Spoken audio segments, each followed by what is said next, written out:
A service of KIBMradio.com, the Internet's home for an all old-time radio.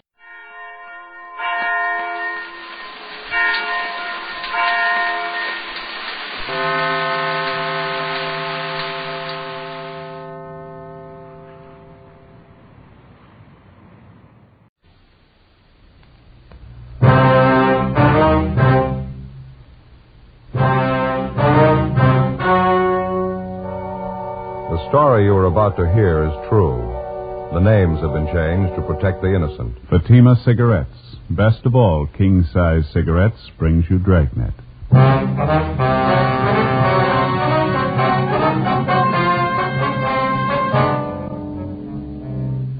You're a detective sergeant. You're assigned to burglary detail. One of your informants contacts you by telephone. He says he wants to see you immediately. He claims knowledge of more than 24 burglaries committed in your city. He offers the information despite threats against his own life. Your job, investigate. The latest Fatima sales report shows thousands and thousands of king-size cigarette smokers are switching to Fatima. For the month of October, coast-to-coast actual figures show Fatima sales are up 110%, or more than double. Fatima, best of all king-size cigarettes. Definitely the best quality in its class, but the same price as the cigarette you are now smoking. Remember, thousands of Americans are switching to extra mild Fatima. Next time, insist on the best, king-size Fatima, in the distinctive gold and yellow package.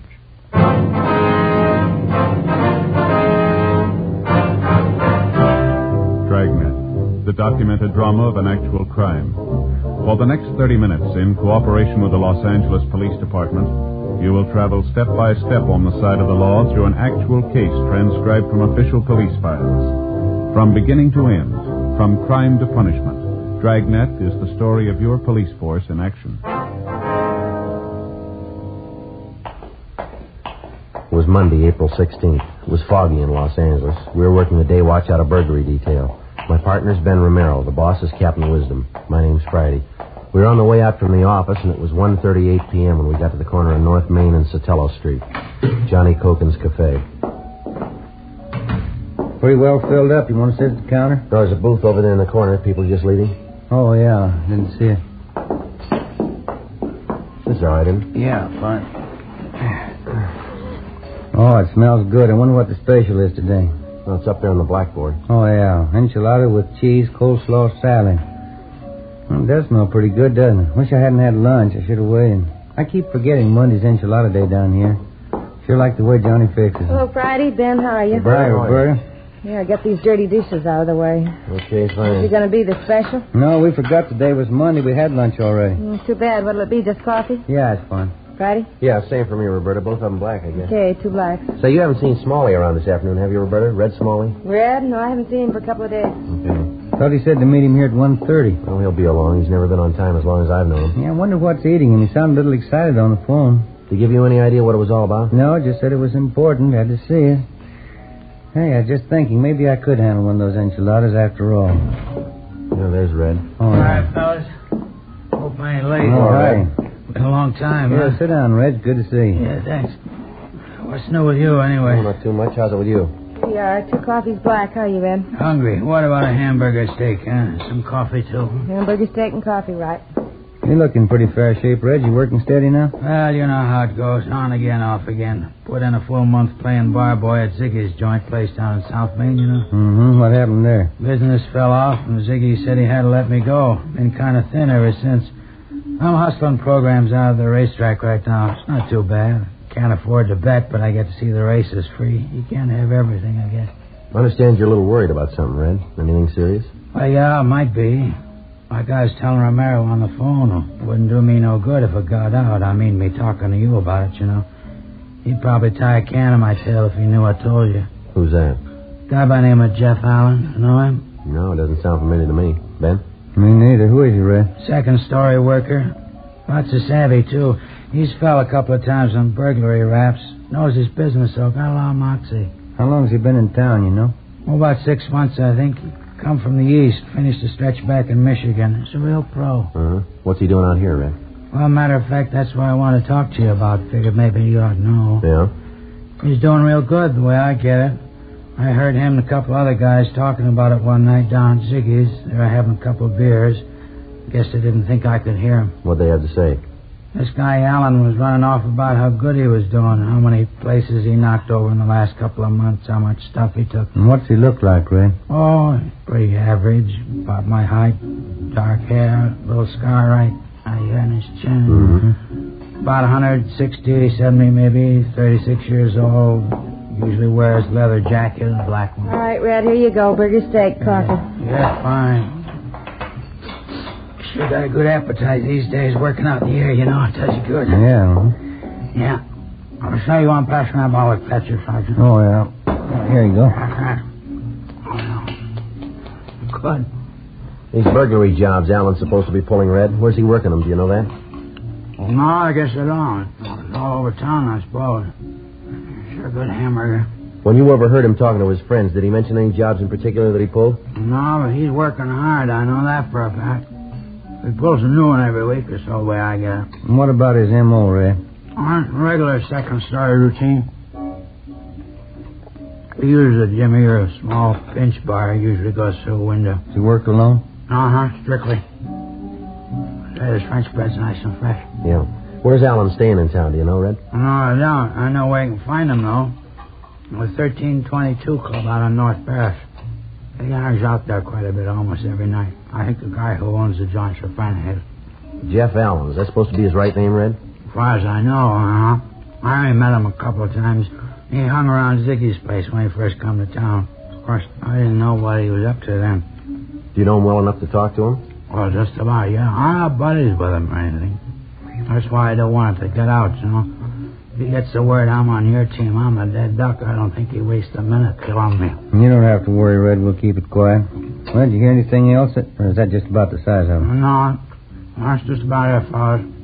I'll keep near the ground. If I get any more rumbles, I'll pass it on.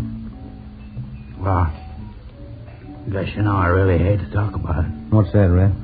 Well, I mean how bad things have been running lately, you know, since I got laid off at Ziggy's. Uh-huh.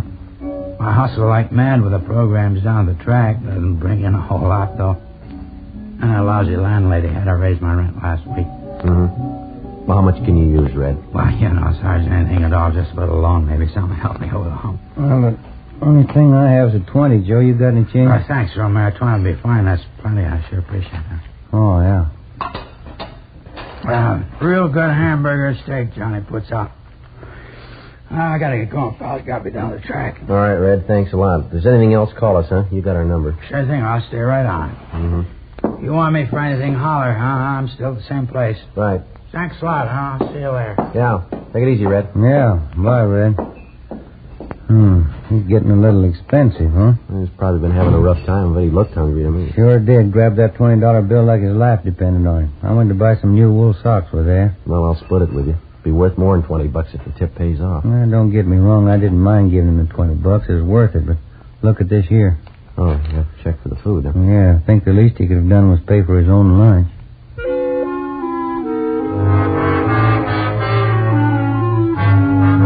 By and large, the character of the informant, in fact or fiction, isn't generally regarded with too much sympathy. To most people, the informant's nothing more than a stool pigeon, a squealer, somebody who, by the very act of informing, commits a sin against a supposedly popular unwritten law. Well, it's obvious that this isn't always so, because in the interests of law enforcement and justice, which means the betterment of the community, the informant very often plays a major role. Year after year, informants are responsible for the apprehension and conviction of many hundreds of criminals, people who rob and cheat and commit murder, crimes that are obviously far deadlier than informing.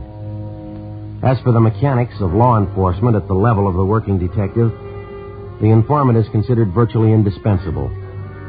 It's been said before by peace officers, and it'll probably be said again quite a few times. If your job is catching criminals and enforcing the law, this is the first rule you have to learn. The working detective is no better than his informants. 2:12 p.m. Ben and I had no idea if the information we'd gotten from Red Smalley was authentic or not, but it had to be checked out. We went back to the office and had Frank Cunningham and R&I check on Jeff Allen. We also had the stats office make a run for us on suspects with similar MOs. Then we started to page through reports of burglaries which had occurred throughout the city during the past 3 months. No. How you doing over there? Anything at all? Not too much. Wait a minute, maybe. This might be one of them. Here, let me see. Home in Hollenbeck Park neighborhood. Burglar's MO matches out in a time element, too. Happened 6 weeks ago. Window on the second floor of the house was pried open. They took furs and money, $23. Uh-huh. That's the only one you found? Another one here I took out a minute ago. MO's pretty much the same on this one, too. Only thing different is the night of the week it happened on. This one's a Thursday. That one there's a Sunday. Yeah, it checks out pretty close otherwise. The only one thing I can't figure. What's that? Well, Alan's supposed to have been in the city for at least 6 months. According to Red, he's working a job maybe once a week, once every 10 days or so.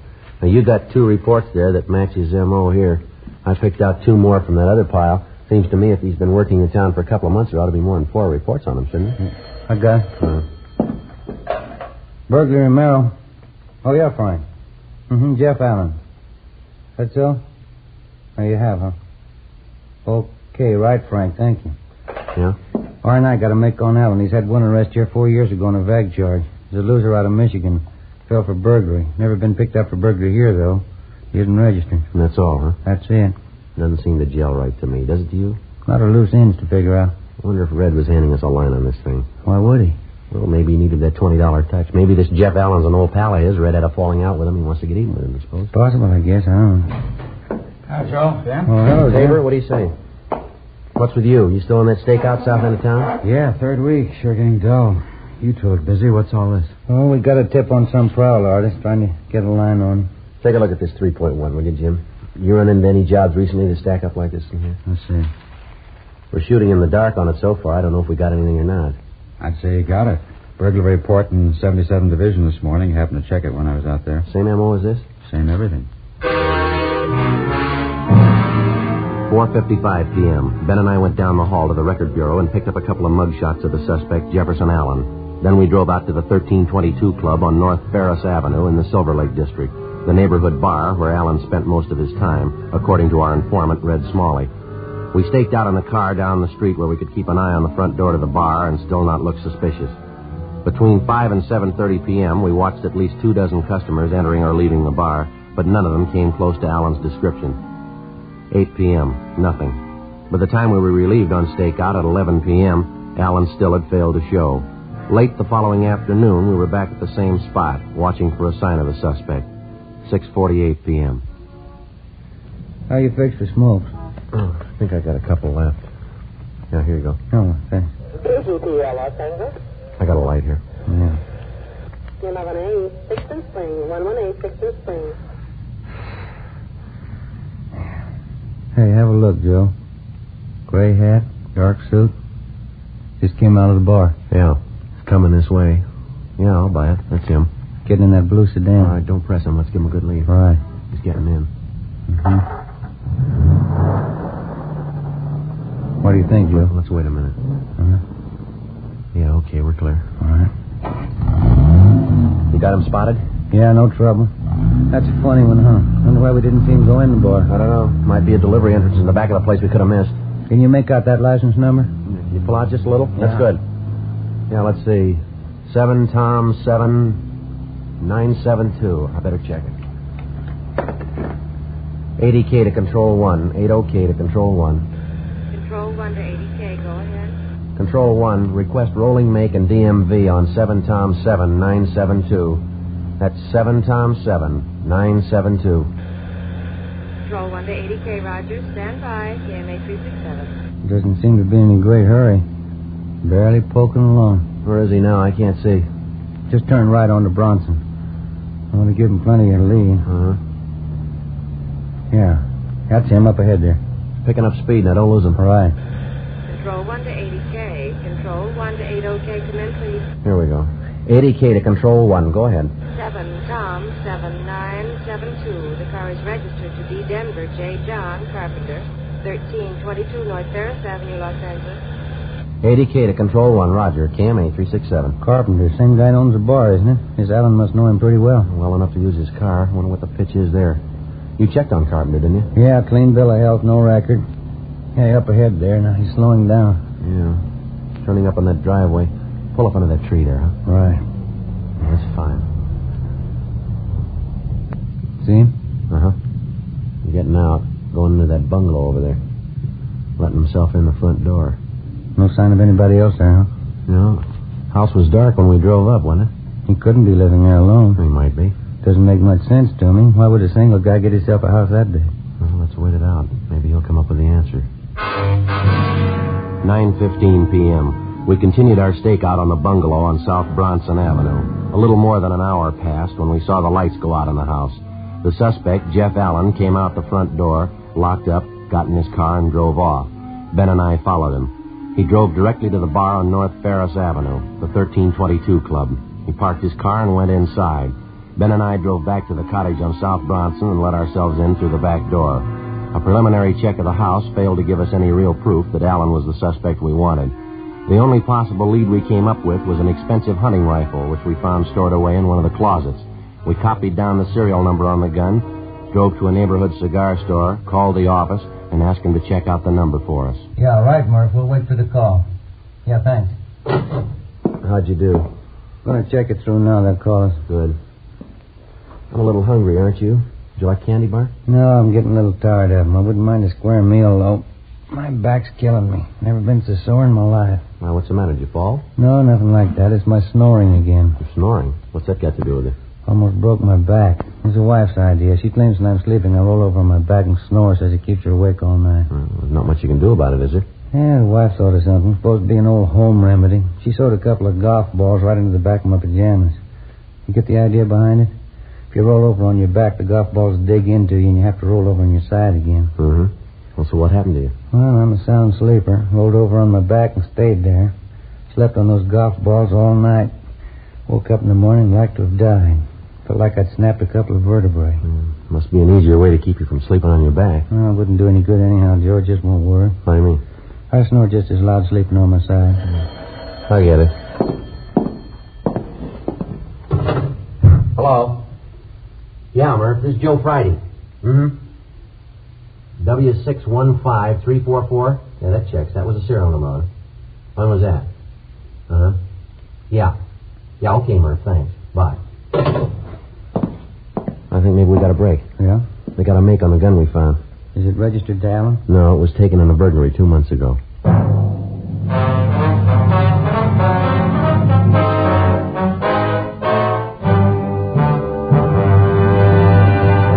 You are listening to Dragnet, authentic stories of your police force in action. Millions heard it, yet only 46 have written. Starting on Dragnet over a month and a half ago, on September 20th to be exact, Fatima made a special money-back offer to more than 10 million listeners. The results? Amazing. Millions heard it, yet only 46 have written. If you smoke king-size cigarettes, listen to Fatima's famous offer. Buy a pack of Fatimas. Enjoy their extra mildness and superbly blended tobaccos. If you're not convinced Fatima is better than the king-size cigarette you're now smoking, just return the pack and the unsmoked Fatimas before December 1st, and we'll give you your money back, plus postage. Fatima, Box 37, New York 1. Fatima's latest sales report shows Fatima sales up in every state in America. The month of October, coast to coast, actual figures show Fatima sales up 110%, or more than double. Yes, thousands and thousands of Americans are switching to king-size Fatima. So why wait? Switch to Fatima today. Extra mild. Best of all, king-size cigarettes.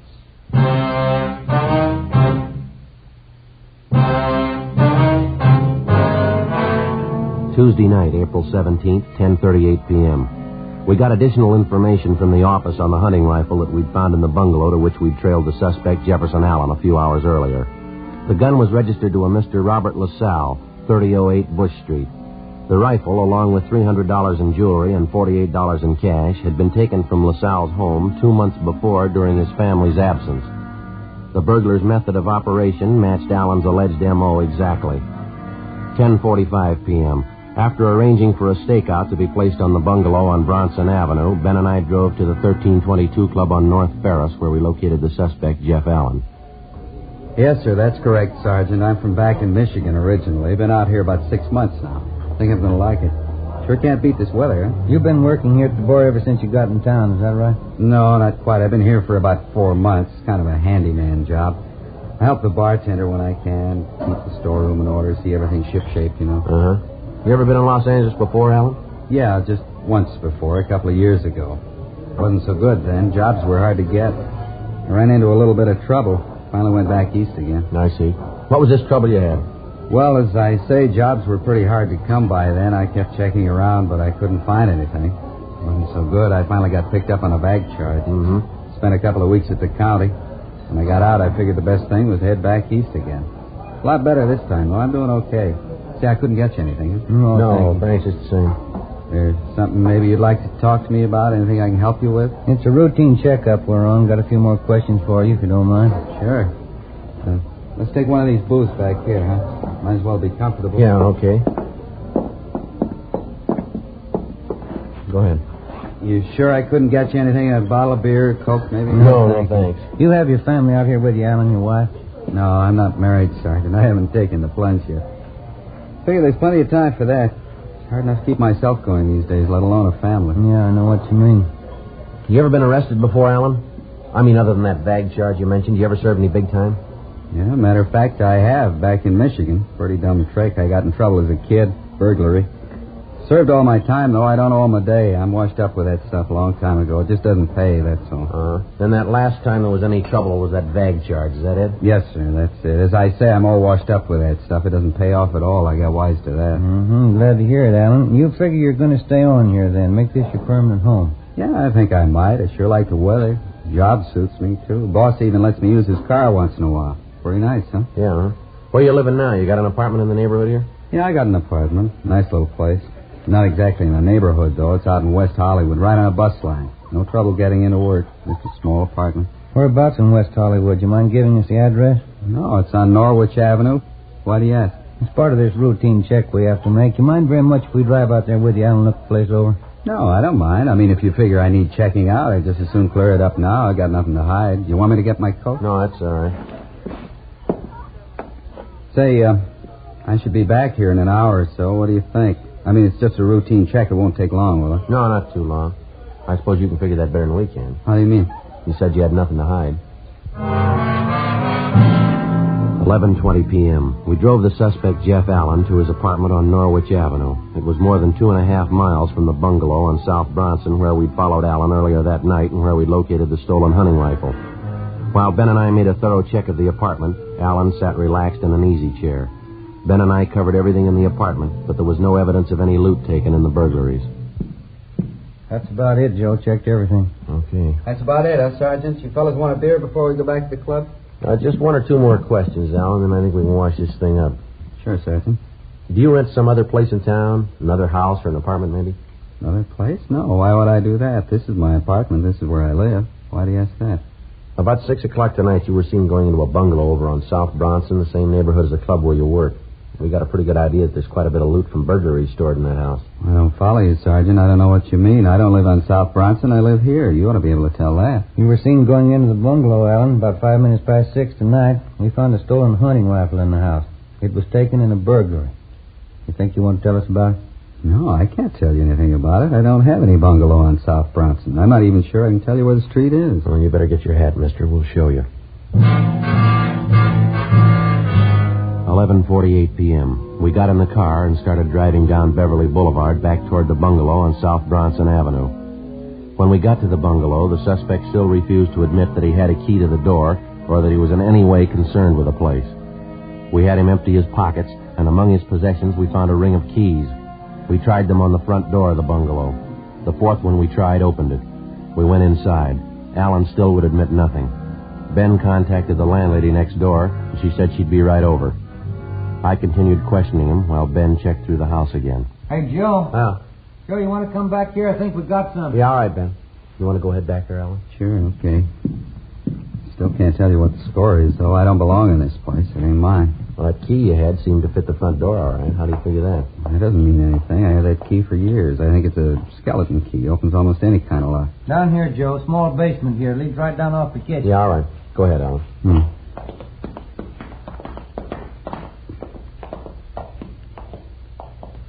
Have a look, Joe. Line of cupboards all the way around here. Check them for yourself. Yeah. Pretty good haul. Furs, machinist tools. Jewelry. Quite a bit of it here. A couple of radios. 2 more hunting rifles. Come on, how about it, Alan? You want to save time for all of us now? You got it wrong, Sergeant. This isn't my place, I told you. When I got out of that trouble back east, I made up my mind I was all washed up with this kind of stuff. This house isn't mine. I haven't got anything to do with it. You're kidding yourself, Alan. You know that. No, you got it all wrong. You got it all mixed up. Well, we'll let the landlady tell us. The woman who owns this house, she's on her way over from next door. She ought to be able to tell us who she rented the place to. Wouldn't you say so? Wouldn't you? She might be wrong. It's possible. No, look, we got you dead to rights, mister. Why not face it? Can't. I won't do it. I made up my mind the last time. It wouldn't happen again. I was all washed up with it. I won't go through it again. They'll send me back. I won't be able to take it. Maybe you should have figured that before you started in. I didn't mean to. I was all washed up with that stuff. I told you that the first time I saw you, didn't I? Yeah. I'm sure of it, too. I wouldn't try it again. Didn't pay. It's just what I told you. I'm all through with it. I'm washed up with it. I never lied to you, did I? What's the difference? Huh? You lied to yourself.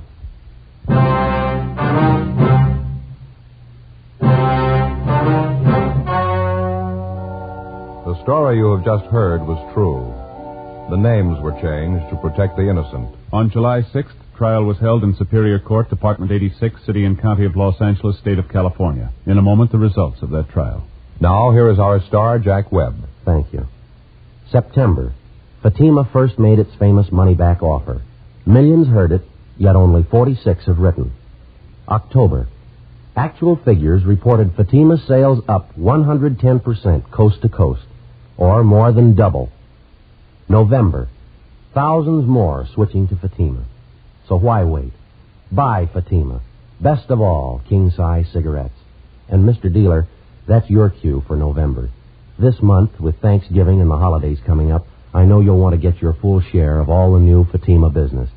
Check your Fatima stock tomorrow. Make sure you can take care of the thousands of Americans who are switching to Fatima, insisting on Fatima quality.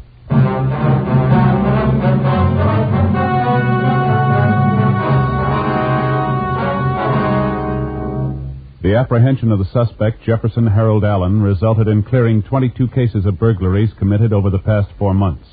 Allen was indicted on 22 counts of first-degree burglary and received sentence as prescribed by law. First-degree burglary is punishable by imprisonment in the state penitentiary for not less than 5 years. Ladies and gentlemen, only 2.6 patients out of every 100 reaching the most forward hospitals in Korea died later. The comparable figure in World War II was 4.5. According to official medical statements, the almost miraculous success in saving the lives of casualties is owing in part to the prompt use of blood plasma on the battlefield and whole blood in military hospitals. Whole blood reduces shock, a potential killer, and replaces blood lost through bleeding. In the treatment of many battle casualties, there's no substitute for blood. Every American who has given blood can and should feel he personally has contributed directly to the saving of the life of an American boy. This month, your country is short 300,000 pints of blood. Please give your blood and save a life.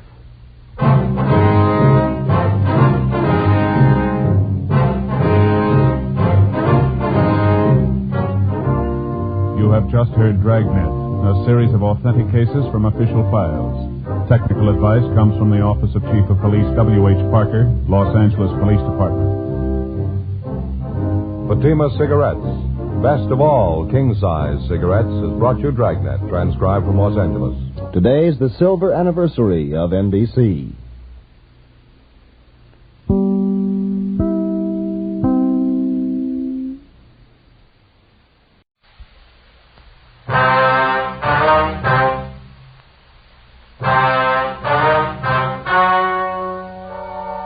The story you are about to hear is true. The names have been changed to protect the innocent. Fatima Cigarettes, best of all king-size cigarettes, brings you Dragnet.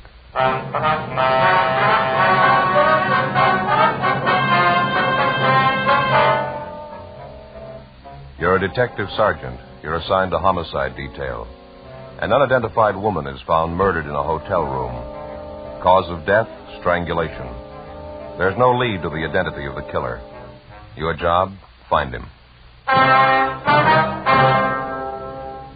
The latest Fatima sales report shows thousands and thousands of king-size cigarette smokers are switching to Fatima. For the month of October, coast-to-coast actual figures show Fatima sales are up 110%, or more than double. Fatima, best of all king-size cigarettes.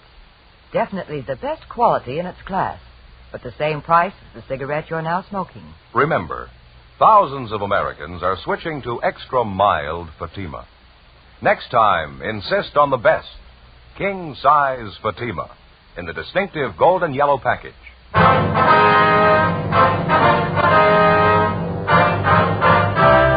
Dragnet, the documented drama of an actual crime. For the next 30 minutes, in cooperation with the Los Angeles Police Department, you will travel step by step on the side of the law through an actual case transcribed from official police files. From beginning to end, from crime to punishment, Dragnet is the story of your police force in action. It was Tuesday, October 27th. It was cold in Los Angeles. We were working the day watch out of homicide. My partner's Ben Romero. The boss is Thad Brown, chief of detectives. My name's Friday. It was 1:35 p.m. when we got to the old Central Jail building, 3rd floor, the crime lab. How you doing, Lee? Hi, Ben. Joe? How's it going? Did you check the stuff yet? Yeah, most of it. Come on back here. Okay. Well, this is all of it. Did you find anything we can get a lead out of? Nothing too good, no. I don't think you could identify it from what we've got here. The morgue post the body yet? Yeah, just this morning. How about fingerprints, Lee? They find any in that hotel room? No foreign prints, no. Dead end there. What about the woman's purse? Did it show anything? No chance. You can see the fabric here. Won't take a print. Yeah. Contents of the purse here, usual stuff. Mm-hmm. Comb, lipstick, keychain, 1 key on it, half pack of chewing gum, coin purse, a dime, 2 nickels in it. That's all of it. Yeah. According to the room clerk at the hotel, she had a wallet with her when she checked in. There's no sign of that, was there? Nope. No sign of it in the hotel room either. Checked everything. Is that the only piece of jewelry found on the body, that wedding ring there? Yeah, it's a cheap ring. No markings on it. No way of tracing it. About the only thing I can tell you, she was pretty well dressed. That's an expensive bag there. Yeah. Sure not a cheap dress either. Same for a coat and shoes. They cost some money, too. How about labels on any of that stuff? One on the coat. Yeah? You can see right here. Benwood Department Store, Los Angeles. Coat's fairly new. They might be able to give you something on it. Oh, maybe. The people at the hotel, get anything there? Well, it could have been better, Lee. The woman checked in last night around 8 o'clock. She registered as John Ross and wife, L.A. Anyone see the man with it? No, nobody. Room clerk says the woman came in alone. She said her husband was out parking the car, so she registered for both of them. Mm-hmm. Clerk said he left the desk a few minutes after that. Figures the man must have come in sometime while he was gone. Nobody on duty at the desk after midnight. He could have left the hotel any time after that without being seen. She registered at 8 p.m. The coroner says she died about 10:30. You're not even sure there was a man with her, are you? Yeah, the woman who was registered next door to the murder room, she told us she heard a man and a woman arguing. It was about 10 o'clock. Said it got pretty loud. No idea who the woman really was, huh? I suppose that John Ross and wife business doesn't mean anything. That's pretty doubtful. About all we got to go on is the physical description from the coroner. She was a small woman, 5'1", 99 1/4 pounds, wasn't that it, Ben? Yeah. Brown hair, blue eyes, about 31, 32 years old. We got her prints off to Washington. Got any ideas? We figured maybe it could be a psycho killer. How'd you figure? The coroner's report listed strangulation as the cause of death. Yeah? Whoever did it made sure her neck was broken. At approximately 6 o'clock that morning in a second-floor room of a downtown hotel, the body of an unidentified woman was found murdered. Preliminary investigation failed to reveal the true identity of the victim or the killer. As far as physical evidence was concerned, there wasn't much to go on. The deep bruises on her neck and throat, along with the crushed vertebrae at the base of her skull, indicated a savage attack. 1:55 p.m. Through the label on the dead woman's coat, we traced the garment to a department store where it had been purchased, but they had no record on it. It was a cash purchase, and the salesgirl couldn't remember the customer. Investigation during the next 2 days failed to turn up any leads. We showed a morgue picture of the victim to bartenders, waitresses, parking lot attendants in the vicinity of the hotel. They couldn't identify her. We rechecked tenants and employees at the hotel. That got us nothing. Thursday, 5:48 p.m. One answer I'd sure like to find. Yeah? The victim was a nice-looking woman, well-dressed, nice clothes. How come she'd stay in a cheap hotel down the neighborhood like that?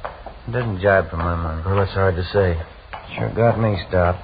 2 days leg working with no play. Well, we might be in better shape when we get that kickback from Washington. I sure hope so. Go ahead.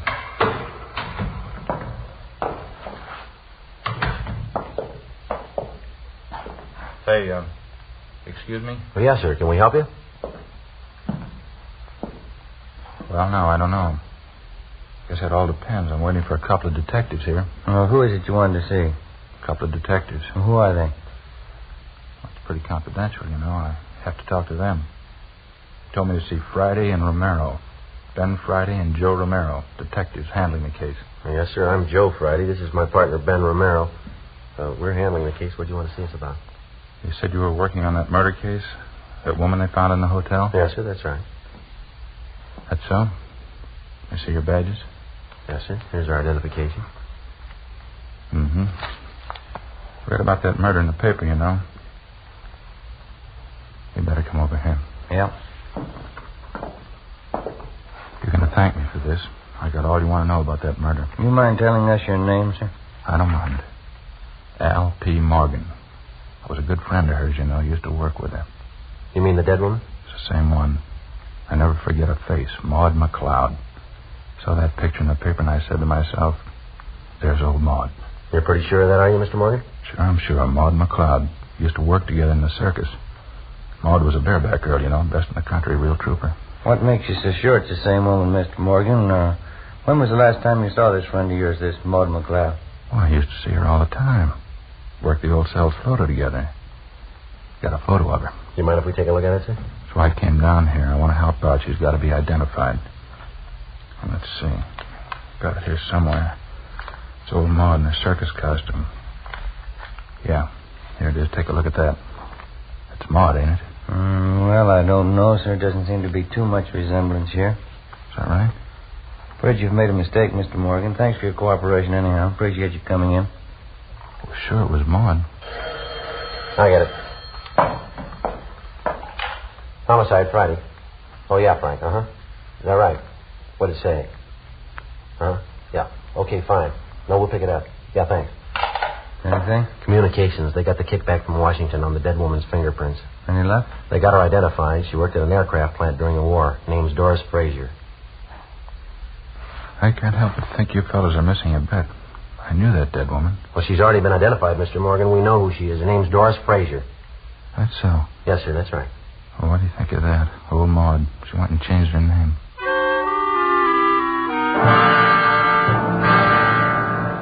Thursday, 6:35 p.m. Ben and I went down the hall to communications and got a copy of the kickback from Washington. The murder victim was identified as Doris Eileen Frazier. She applied for a position as a typist at the Eagle Aircraft Plant in Burbank in 1942. Next morning, we checked the personnel office at the plant, and we found that Doris Frazier had been employed as a typist from 1942 to 1944. In going over her application, we found her last known address listed as 7346 Oakdale Avenue. Her application stated she was single, with no previous employment, with no known relatives. We could uncover no further information on the girl. We drove across town to the Oakdale Avenue address, a large apartment building in a better-than-average neighborhood. The manager told us that Doris Frazier had lived there up to 8 months before.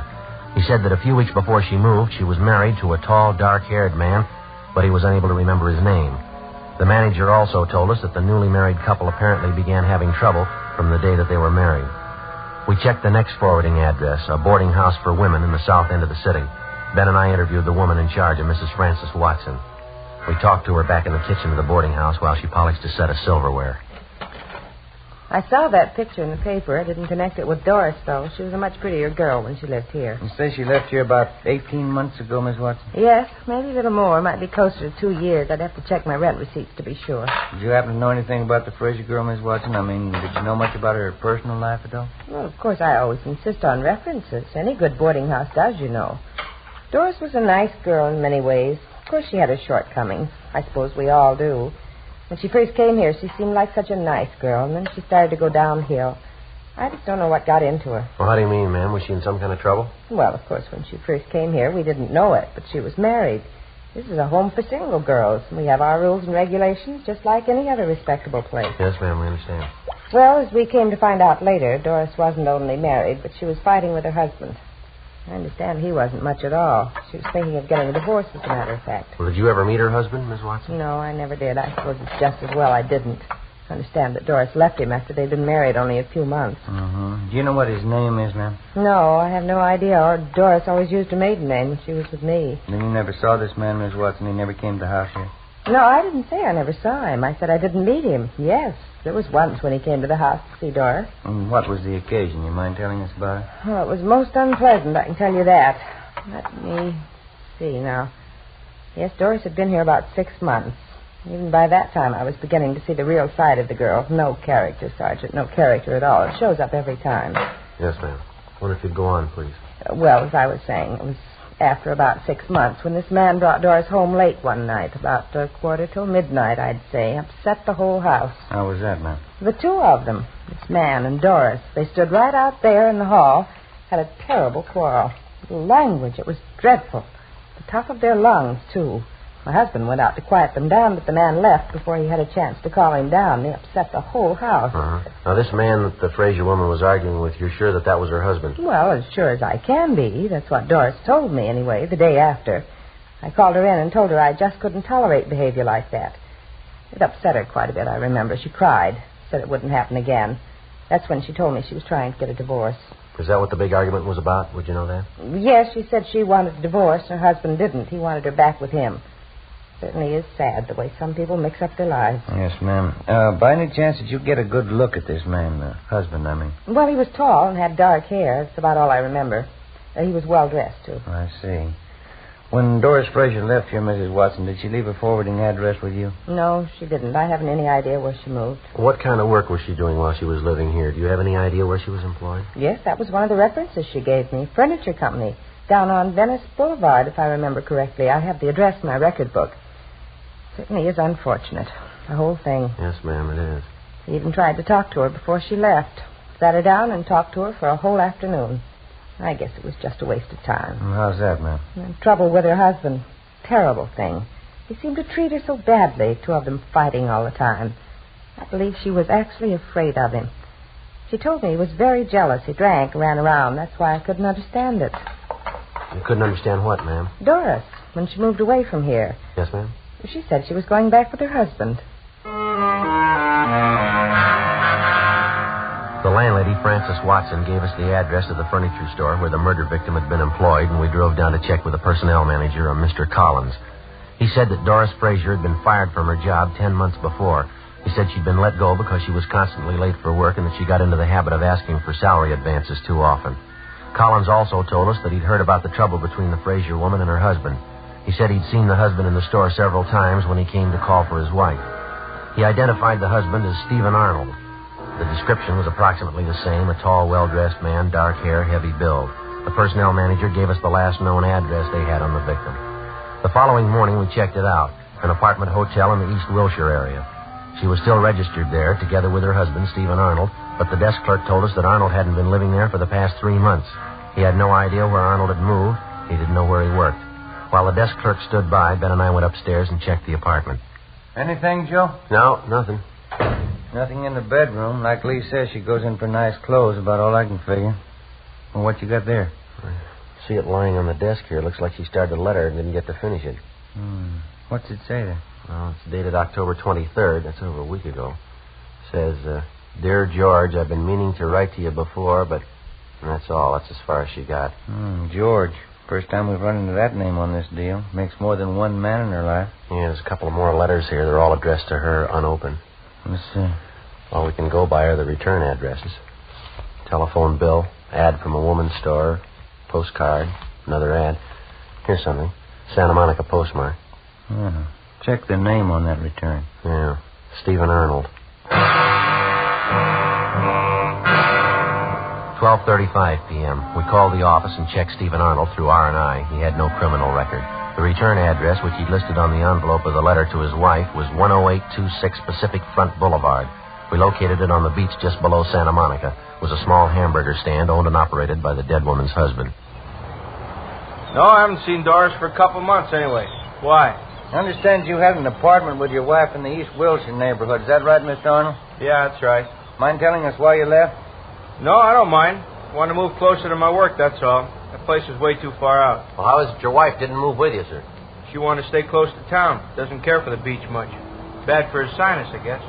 Well, did you have an argument with your wife, Arnold? Some kind of a disagreement? Is that one of the reasons you moved? Yeah, you might call it that. We're getting a divorce. That's so. Yeah, it was the best thing all the way around. Been nothing but fighting and scrapping the last year anyway. We decided to call it quits. Will you excuse me a minute? I got to put some cold drinks in this cooler here. Yeah, go right ahead. Would either of you care for a cold drink? No, no thanks. Coke, maybe? No, thanks. Did you get the divorce from your wife, Mr. Arnold? Yeah, that's right. I'm divorcing her. Why do you want to know? You remember that last time you saw your wife? The exact date, I mean? No, I don't think I remember that. Been at least 3 months, I'll say that much. You spend most of your time down here at the beach, do you, Mr. Arnold? Yeah, that's right. I get into town once or twice a month. They sure you would like a Coke? No, thanks. I think I'll have one myself if you don't mind. Sure, I get a cold one here. Water sure is cold. How about last Tuesday night, sir? You happened to be in town that night? Oh, last time was 2-3 weeks ago anyway. Went in to see a show. I was working here last Tuesday night. Work every night except Monday. It's the only night I'm closed up. Uh-huh. Is there anyone who can vouch for that?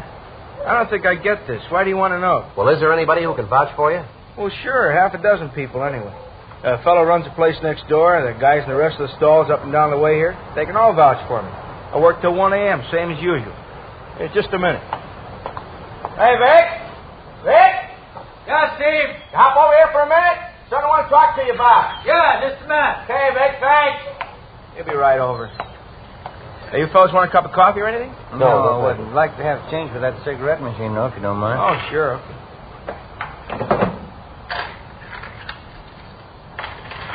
There you are. Oh, thanks. Yes, Steve? Hey, these fellas are detectives, Vic. Guess about some kind of jam my wife got into. They want to know where I was last Tuesday night. Yeah? They want somebody to vouch for me. Sure. Did you see Mr. Arnold last Tuesday night? I was working next door. Steve was here all night.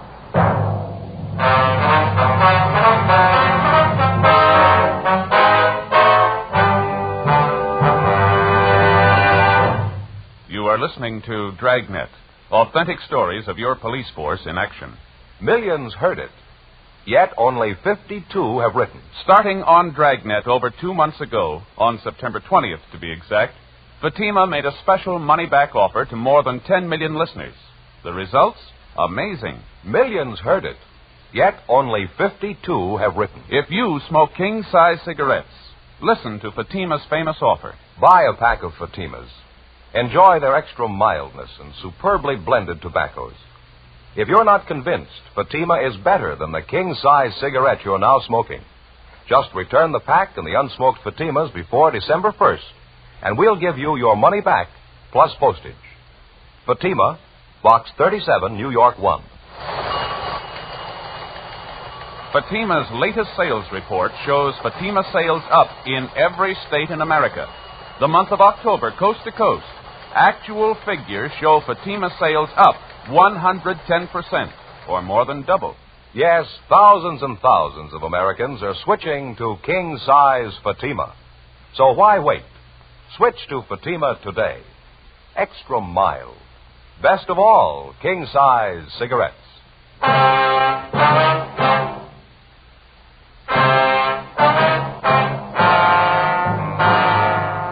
Saturday, October 31st, 2 p.m. Ben and I checked with a dozen different concession operators in the neighborhood of Stephen Arnold's eating place. They all corroborated the fact that on the night his wife had met her death in a downtown hotel, Arnold had been working at his stand until 1 a.m. Despite all the previous indications that he might have been responsible for the murder of his wife, we had to eliminate him as a possible suspect. 2:20 p.m.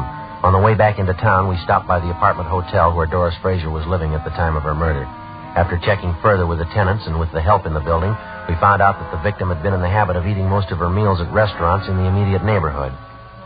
After some 2 hours of checking and running into 6 restaurants, we found a small coffee shop 4 blocks from the apartment building where one of the waitresses identified Doris Fraser's picture. Yeah, that's her, officer. Terrible picture, though. She looks so much older. About how often would you say Miss Fraser came in here, ma'am? Well, 3 or 4 times a week, I'd say. The bus stop's right out there on the corner. She'd usually have breakfast and grab the bus and go to work. Some nights coming home from work, she'd stop in here for dinner. Nice girl, quiet. Did you get to know her at all, miss? I mean, did you happen to know any of her friends here in the neighborhood? No, as I say, she was a quiet person, not very talkative. Usually read while she was eating, a book or magazine. Uh-huh. Did she ever come in here with anyone else? Do you know that? Yeah, quite a few times. She seemed to have a boyfriend. Of course, she was attractive, small, you know, but real cute looking. Do you happen to know any of these men? No, I'm sorry, I don't. Any one of them in particular she came in with very often? Well, let's see. I think there was one. Blonde, good dresser, kind of tall, good looking. They usually came in together for breakfast. How long ago was this, miss? Do you recall? Oh, say up until a couple of weeks ago. I usually waited on him in the morning. That's how I happen to remember. I see. Did you ever happen to hear this man's name? Let me see.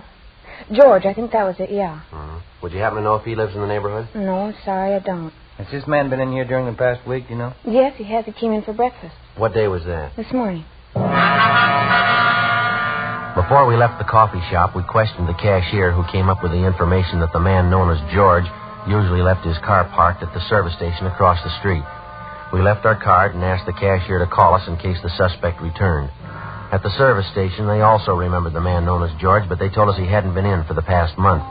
They'd done some work on his car for him in the past, so they had a record of his license number. We called our DMV and found that the car was registered to a Carl Lucy in East Hollywood. 4:45 p.m. We drove out and interviewed Lucy at his home, but he came nowhere near the description of the suspect. He told us that he had purchased the car 6 weeks before from a man known as George Crane. He described Crane as tall, blonde, and well-dressed. From the bill of sale, we got Crane's address, a motel on East Manchester. The manager there told us that George Crane had moved a week before. He said that Crane had left no forwarding address, but he did remember where he worked. He was a driller in one of the oil fields down in Long Beach. We checked the oil company's personnel office downtown, but they were closed for the day. 6:18 p.m. We went back to the office and pulled the package on George Crane from R&I. Get anything on him? Yeah, he's got a record. Here's the package here. Yeah. Nothing very heavy. Drunk charge 2 years ago. Another one last year. Disorderly conduct. Resisting arrest. That's about all. Let's see. Yeah, description checks out all the way. You called the night office of that oil company, did you? Yeah, they couldn't tell us anything. Said call back first thing in the morning. Want to reach you? I got it, yeah. Homicide, Friday. Who? How's that? Oh, yeah, sure.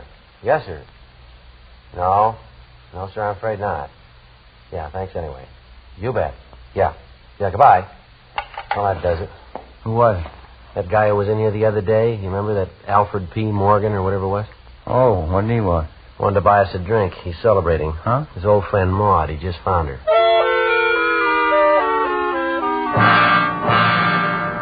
8 a.m. the next morning, we checked with the personnel department of the oil company's downtown offices. They told us that George Crane was employed as a driller, that he'd been working for the company for the past 5 years, and that he had a good employment record. They told us he was on the day shift and that he was scheduled to report for work on Rig 619 at the Long Beach field at 8 o'clock that morning. Ben and I got in the car, drove down to Long Beach, where we located the murder suspect, George Crane, at work in the field. Doris Fraser? No, I'm sorry, Sergeant. I don't think I know anybody by that name. How about Doris Arnold, Mr. Crane? Would you know anybody by that name? Arnold? No, I'm afraid not. What's it all about? You own a car, do you, sir? Yeah, that's it right over there, that dark sedan. Yeah. Have you had it long? Oh, I've had it a couple of weeks. Last one I had was giving me a lot of trouble. Did you trade it in? No, I sold it to a private party. Fell out in Hollywood.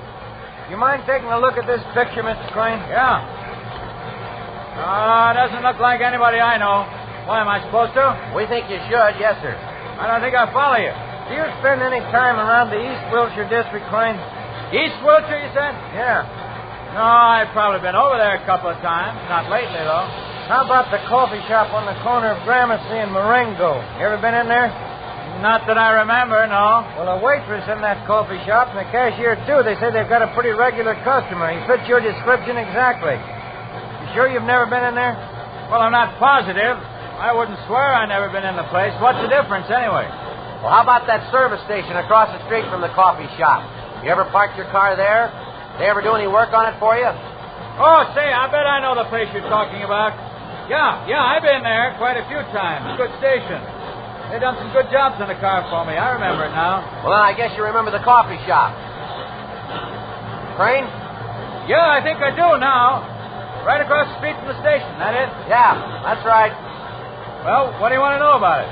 When's the last time you were in there, Crane? Well, tell you the truth, I couldn't be sure. Well, we talked to a waitress in there yesterday. She said you were in that morning for breakfast. Do you remember that? He's way off the track on that one, I can tell you that. I wasn't near the place yesterday morning. Well, the cashier remembers you, too. She says you were in. How about it, Crane? Look, what difference does it make? What's this thing all about, anyway? You want to take another look at this picture? Well, I told you once, I don't know the woman. I never saw her before in my life. Why don't you give it some thought? Huh? I said, why don't you give it some thought? You remembered East Wilshire. You remembered the service station. You finally remembered the coffee shop. Maybe you can remember her if you try. I tell you, I don't know her. I never saw her in my... Look, let's go in the shed where we can hear each other, huh? All right.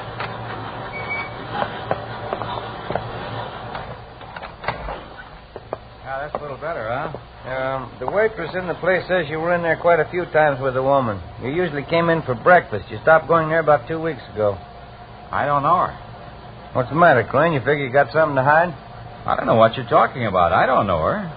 What do you figure she's got to do with me, anyway? We checked her apartment, mister. We found a letter she was writing to you. You about ready to tell us? What's a letter? That doesn't mean anything. Can't prove anything about a letter. What are you thinking, anyway? We think you're lying, Crane. We think you got a reason for it. What do you say? Doesn't prove anything. Maybe I knew her. That doesn't mean anything at all. We think it does. Yeah? We think you killed her. That the way it looks to you? That's the way it looks. I don't think you can prove it. We're going to try. Now, how about it? Will it go any easier for me if I admit it? That's not up to us. I don't know why I did it. What am I going to give for a reason? I don't know why I killed her. I wouldn't know, Crane. Didn't really have any reason. That sounds funny, doesn't it? No reason at all. I just killed her. What am I going to tell him? If I don't have a reason, how can I ask him to let me off easy? How can I ask him? I don't know, but they'll have an answer.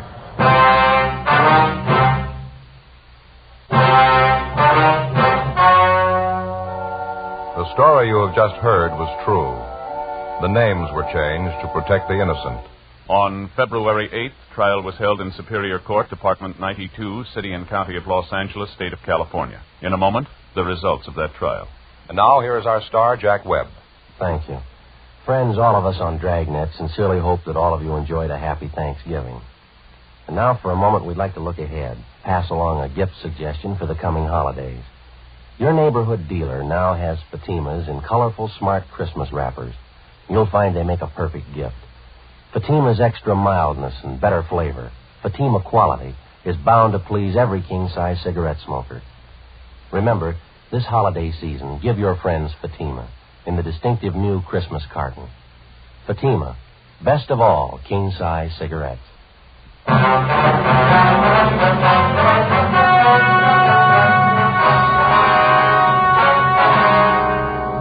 George Martin Crane was tried and convicted in Superior Court of murder in the first degree.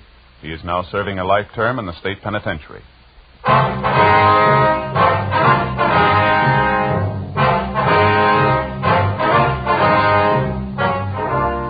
You have just heard Dragnet, a series of authentic cases from official files. Technical advice comes from the Office of Chief of Police W.H. Parker, Los Angeles Police Department. Fatima Cigarettes, best of all king-size cigarettes, has brought you Dragnet, transcribed from Los Angeles.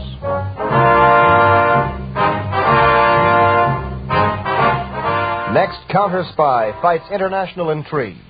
Stay tuned to NBC.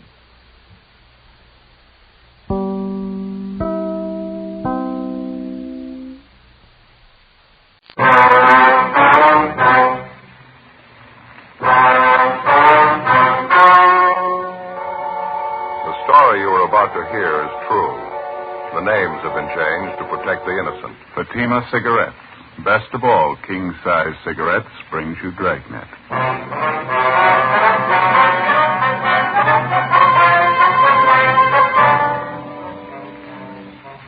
You're a detective sergeant. You're assigned to robbery detail. An unidentified armed bandit starts a campaign of jewelry store holdups in your city. The robberies are carefully planned, carefully executed. The bandit commits brutal attacks on each of the victims. Your job? Get him. The latest Fatima sales report shows thousands and thousands of king-size cigarette smokers are switching to Fatima. For the month of October, coast-to-coast actual figures show Fatima sales are up 110%, or more than double. Fatima, best of all king-size cigarettes. Definitely the best quality in its class, but the same price as the cigarette you're now smoking. Remember, thousands of Americans are switching to extra-mild Fatima. Next time, insist on the best, king-size Fatima, in the distinctive golden yellow package.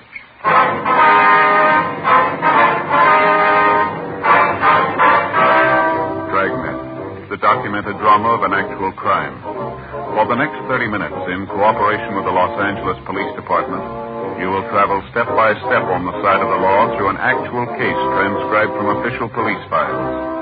From beginning to end, from crime to punishment, Dragnet is the story of your police force in action. It was Wednesday, March 10th. It was cold in Los Angeles. We were working the day watch out of robbery detail. My partner's Ben Romero. The boss is Captain Didion. My name's Friday. It was 3:28 p.m. when I got to room 27A. Robbery detail. Joe? Yeah, Ben.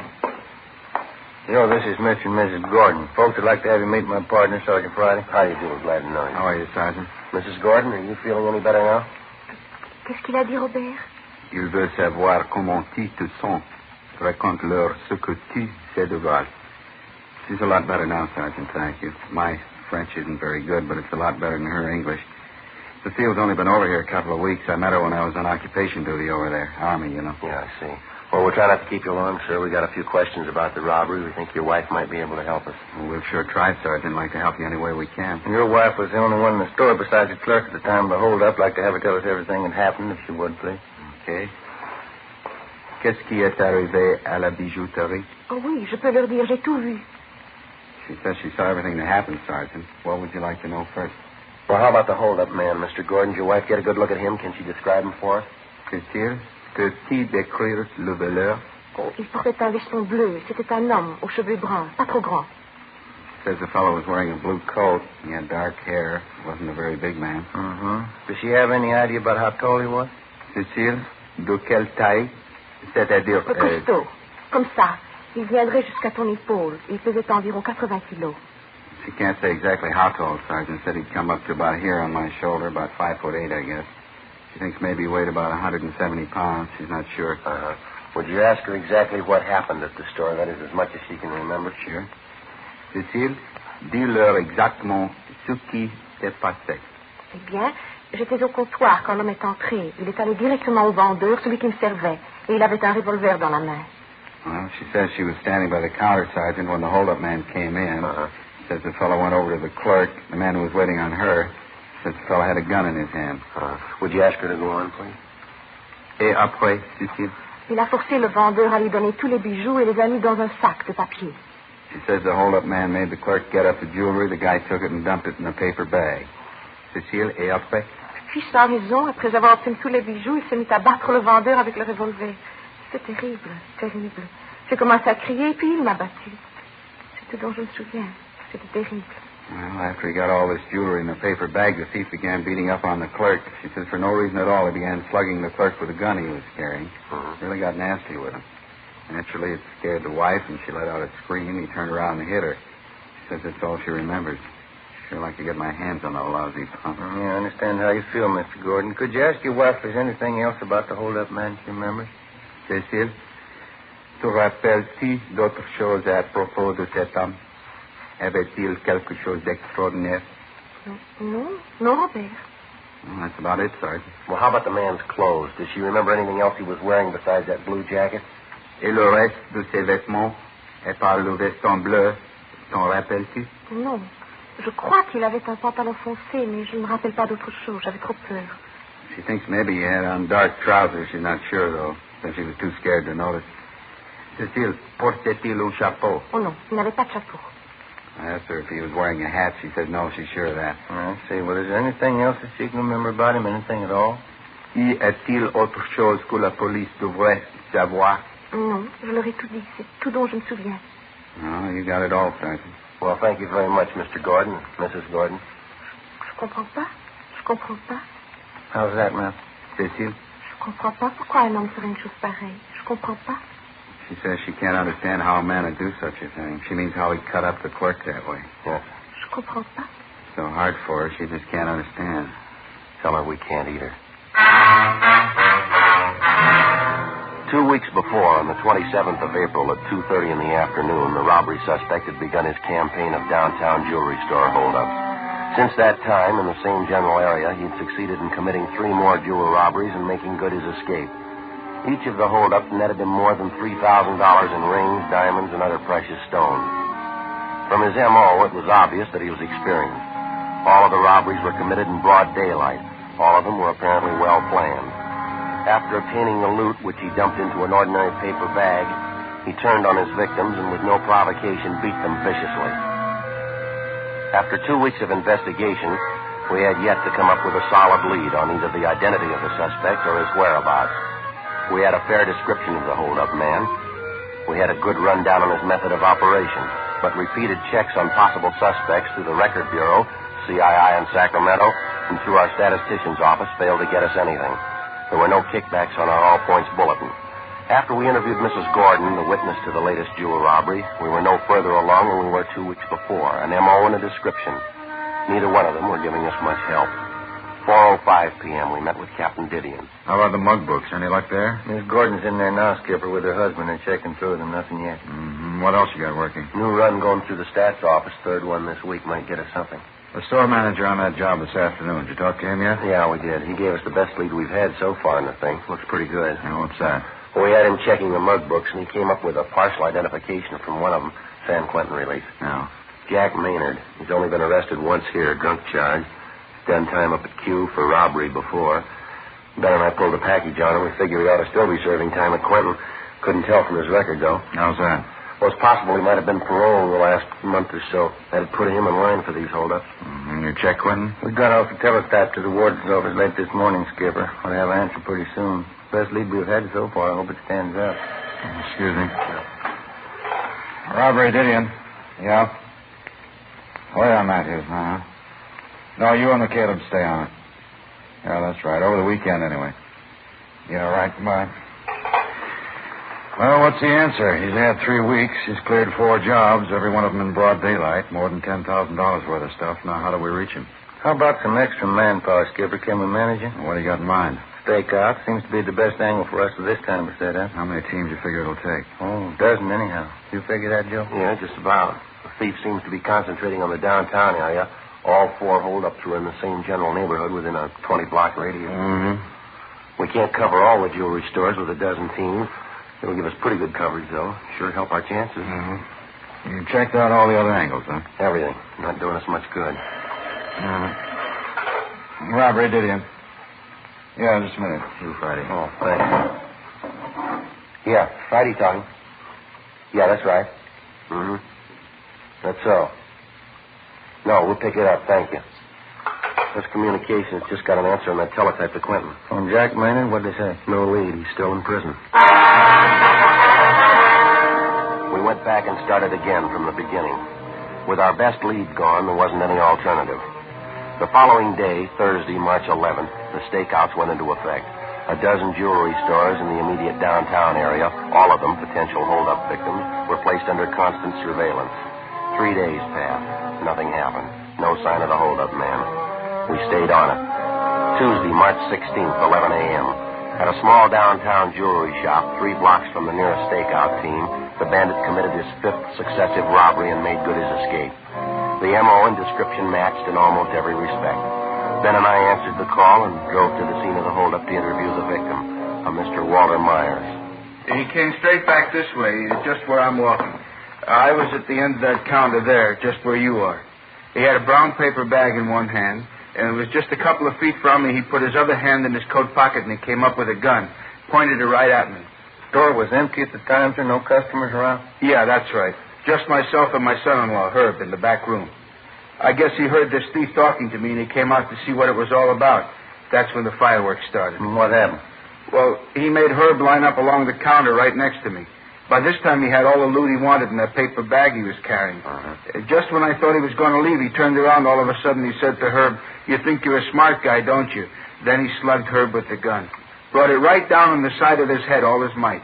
That's when the fight started, is that right? Just about, yeah. Herb fell down on one knee. There was a great big gash on the side of his face. Even when he was down, the thief kept slugging Herb, kept pounding him in the face with that gun. Herb wasn't doing anything. I got good and sore.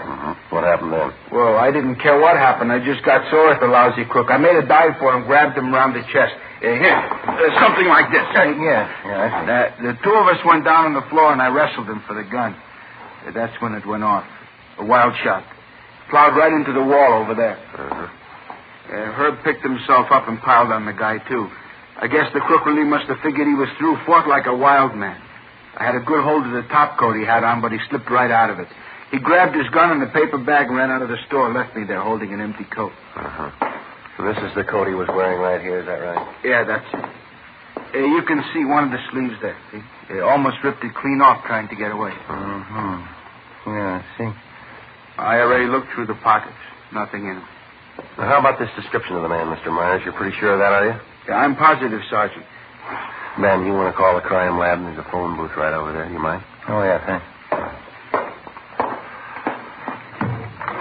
I wonder if I could check that spot where the bullet hit Mr. Myers, that wild shot he fired. Oh, yeah. Right over here, Sergeant. Back of the cash register.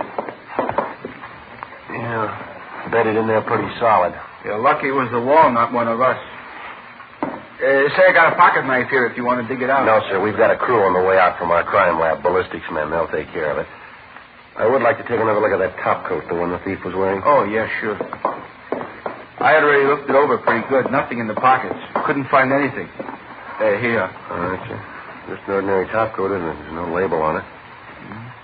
No, you're right. There's nothing in the pocket. What is it? Did you find something? Oh, no, sir. It feels like a hole in the pocket here. Good size one. No. Yeah. Crime lab's on the way. Should be here in a couple of minutes. Okay, fine. Anything at all in the coat? Oh, I don't know. Here. Seems to be a hole in this pocket here. It's possible something might have dropped down into the lining of the coat, maybe. Here, let me hold out that end for you. All right, thank you. Let me hold it up a little. That's fine, right like there. This? Yeah. Yeah, it feels like something down in here. What is it? Hey, just a minute. I get my hand down in there. See if I can get it. Yeah. Here we are. A scrap of paper. Some writing on it. What is it, Joe? Telephone number. The phone number printed neatly on the scrap of paper was Crestview 92085. There were no other notations. We checked out the number and found that the telephone was installed at 6414 Cordova Drive in the Los Feliz district. After the crime lab crew arrived at the store, Ben and I took the bandit's top coat and drove to the address listed for the phone number, a 12-unit apartment house on the corner of Franklin Avenue and Fairfax. The number turned out to be a public phone booth located in the lobby of the apartment. The manager could tell us nothing. We began checking with the tenants on the first floor of the building. We gave them the description of the jewelry store bandit. We showed them the top coat. They failed to recognize either one. We started on the second floor at the end of the hall. The tenant was a Mrs. Iverson. Do you recognize the description at all, Miss Iverson? Mean anything to you? Yes. I'd say it did, Sergeant. Have you tried the apartment next door, Miss King's apartment? Oh, no, ma'am. Why do you ask that? Yes. I'm almost sure of it. Ma'am? I've seen a man who looks like this go in there several times.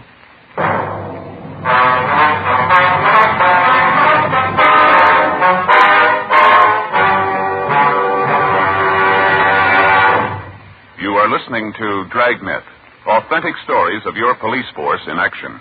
Millions heard it, yet only 52 have written. Starting on Dragnet over 2 months ago, on September 20th to be exact, Fatima made a special money-back offer to more than 10 million listeners. The results?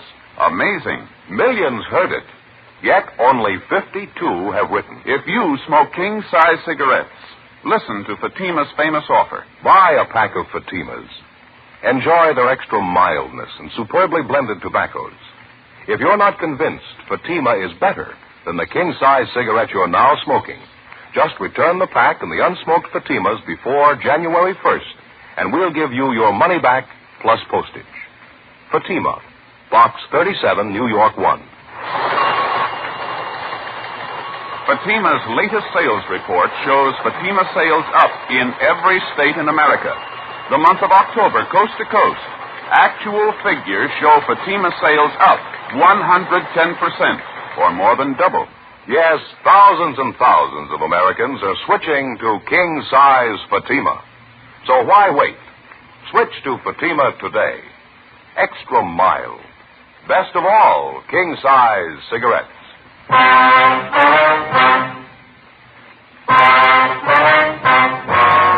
March 16th, Tuesday, 2:48 p.m. Ben and I went next door to the apartment where a man answering the description of the jewelry store bandit reportedly had been seen several times. We rang, but there was no answer. We went back and checked with the manager of the building, who told us that the apartment was registered to a Miss Lenore King. He told us that as far as he knew, Miss King worked during the day and that she usually returned to her apartment between 7 and 8 o'clock at night. The manager gave us the address of the place she worked, and we checked it out. It was an exclusive gift shop on La Cienega Boulevard in West Hollywood. We located Lenore King back at the main packing desk where she was employed as a gift wrapper. When we put the question to her that a man answering the description of the jewelry store bandit had been seen visiting her, she readily admitted it. Yes, that's right. I'd say he looks just like that. He drops by my apartment 4 or 5 times a month. His name's Marty. What's his last name, Miss King? Where can we find him? I'm sorry, I never did know his last name. I'm afraid I don't know where you can find him either. Well, how's that, Miss King? He visits you quite a bit. He's a friend of yours, isn't he? Not exactly. I know him. That's about all. He's a friend of a friend. It's more like that. Excuse me. Sure. I'm sorry. This package has a rush on it. I'll have to wrap it now. Do you mind? No, ma'am. You go right ahead. About this man, Marty, Miss King, you mind explaining a little more? If you don't know him well, why should he visit you so often? Well, to tell you the truth, it's more of a favor than anything. It's for Virginia. She's my girlfriend. And I wish I never got mixed up in it to begin with. Well, how do you mean, mixed up in what? Well, it's confidential, Sergeant. I'd just as soon not mention it if you don't mind. Well, I'd like to have you tell us everything you know about it. It's a pretty important matter, ma'am. Well, I don't know really how it started. I mean, how the two of them got together, Marty and Virginia. They just met, I suppose. Virginia fell in love with him. She had to find some way out. How's that? Virginia, she was crazy about Marty. I guess she still is. They didn't want to get all involved, though, neither one of them. It's romantic in a way. Could I have the scissors there, Sergeant? Yes, here you go. Well, the two of them want us to see each other once a week. It's enough for Virginia, she says. She loves him, that's all that counts. She doesn't want to know where Marty lives, what he does, anything about him. And I guess the same goes for Marty. I see. So the two of them get in touch with each other through you, is that it? That's right. Usually once a week, maybe once every 2 weeks. I'd just as soon not talk about it if you don't mind, though. I can give you Virginia's address. She can tell you more about Marty than I can. You have no idea where we can locate the man. I'm sorry, none at all. The only contact I have is when Marty phones me or when he comes around. He leaves a message for Virginia where to meet him and when, and then he leaves. I really think you ought to talk to Virginia about it. Here we are. One thing I don't quite understand, ma'am. Yes? This girlfriend of yours, Virginia, you say she's in love with this fellow Marty? Oh, yeah, crazy about him.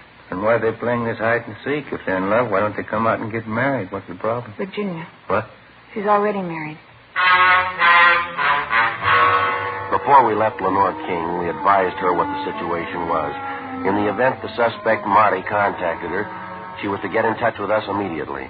She gave us her promise that she wouldn't disclose our conversation with her.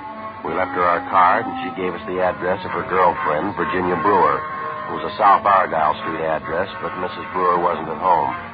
8:15 p.m., we drove to her place of employment, a Valley nightclub out along Ventura Boulevard, where she was appearing in the floor show. She was a dancer. We located her backstage, waiting to go on. You must have some other girl in mind, officer. I don't know anyone by the name of Marty. You sure about that, Miss Brewer? We got it from a pretty good source. Well, I'm sure I don't know where you got it, but it's wrong. The name isn't familiar at all. Who told you this, anyway? Close friend of yours, ma'am. She seemed to know what she was talking about. Who was it? I got a right to know that. Lenore King.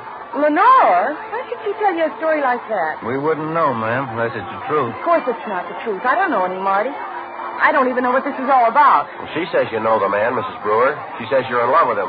She seemed to have all the details. Now, is there any good reason why she'd tell lies about you? I don't know. You believe what she told you? Yes, ma'am, we do, unless you can prove it's a lie. I'm sorry. That's my introduction. I have to go on. All right, ma'am. We'll wait.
want to come back here, officers? Dressing room? We can talk there. All right, fine. In here. Thank you. Well, I suppose there isn't any point in trying to cover it over. Only one thing I'd like to ask you. Yes, ma'am? My husband doesn't have to know, does he? I mean, whatever there is to this. You don't have to tell the papers, do you? You can keep it quiet. Well, whatever you tell us will be strictly confidential, ma'am. All right. I know Marty. I've known him for 6 months. I know I wasn't lying. I'm in love with him. Well, we're not prying into your personal life, Miss Brewer. We just like to locate this man, Marty, that's all. It's pretty important to us. Why is it important? Why do you want him? Robbery investigation, ma'am. We'd like to get hold of him for an interview. Robbery? Think Marty's done something? Is that why you want him? We're not sure. Do you have any idea where we can find him? No, no more than Lenore. I guess she told you about it. I mean, Marty and I, how it's been. You have no idea where he stays, where he works? No, I don't. It's been that way from the beginning. Lenore knows as much about that as I do. Only one way I can get in touch with him, that's when he leaves a message at Lenore's, or I leave a message. When we first met, Marty and I, that's the way we both wanted it. He didn't want to get all involved. Because of my husband. I didn't either. Have you seen this Marty lately, Miss Brewer? Yes, about 10 days ago. You expect to see him again soon? Well, I don't know. I suppose so. He'll leave a message with Lenore if he wants me. That's all I can go on. Well, could you leave a message for him with Lenore? Yes, I suppose so. Have to wait till he calls, though. Uh-huh. Can't you tell me more about it, Sergeant? Why do you want him? What's it about? We're going to have to ask your cooperation, ma'am. Your friend's a robbery suspect. We think he's a pretty good one. Marty? Yes, ma'am. And the next time he contacts you, the next time he sets up a date with you, we'd like to know where, we'd like to know when. You think he's guilty? You really think he's done something? Well, he's a suspect, ma'am. That's all we know. I guess Lenore told you. I love him. Love him more than anyone. Won't make any difference. Ma'am? Won't make any difference. I love him. Even if he is guilty, it won't make any difference. It will to him. 8:55 p.m. We continued questioning Virginia Brewer. Before we left, we got her promise that in the event the man known as Marty contacted her, she would notify us immediately. 9:20 p.m. We checked back in at the office and made arrangements to keep the home of Virginia Brewer under constant surveillance, as well as the apartment of her girlfriend, Lenore King. The following morning, we checked with the ballistics men at the crime lab who'd examined the slug which had been taken from the wall of Walter Meyer's jewelry store, the latest of the hold-up man's victims. It was identified as having been fired from a .32 caliber revolver. The slug was marked and filed as evidence. Thorough examination of the topcoat which the suspect had left behind at his last hold-up failed to yield any new leads. The jewel trays at the store which had been held up were also checked for fingerprints. A week passed. No sign of the jewel thief. Wednesday, March 24th. I'll grab it. All right. Robert Romero. Oh, yes, ma'am. Well, when was that? Oh, all right. Fine, yes, ma'am. Thank you. Bye. You got anything? That friend of Mrs. Brewer's, Lenore King. Yeah. Says this fellow Marty called a few minutes ago. Uh-huh. Set up a date with Mrs. Brewer. We're supposed to meet at Lenore's apartment. When? 8 o'clock tonight. 4:45 p.m. We checked with Captain Didion and set up a plan to have the apartment building where Lenore King lived thoroughly covered that night. Carr and Matthews were assigned to cover outside the main entrance. McCaleb and Olson would cover the lobby. Ben and I would be in the apartment proper along with Mrs. Brewer and Lenore King. By 6 o'clock that night, we were all in position. We waited. 6:30, 7 o'clock, 7:30. We waited. Mrs. Brewer walked the floor with a drink in her hand. 7:45, 7:50. Ben watched at the window. Virginia Brewer got nervous. You can't prove it. You don't know anything for sure. How I know you're not trying for a frame, trying to blame Marty for something he didn't do? We're not blaming him for anything, ma'am. He's a suspect. We want to talk to him, that's all. Why don't you sit down, huh, Virginia? No use getting upset. It'll be all right. Come on, honey. Got him all over the place, Lenore. Cops. Waiting for Marty. What am I supposed to think? Why don't you relax, Miss Brewer? If he's not the man, you got nothing to worry about. He's right, honey. Sit down, huh? Let me freshen up that drink. Hey, Joe. Yeah. Car pulling up outside. A sedan. Yeah, what to say? Right in front, see? Man getting out.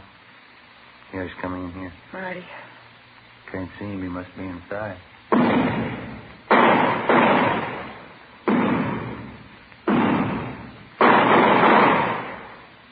Marty. Marty.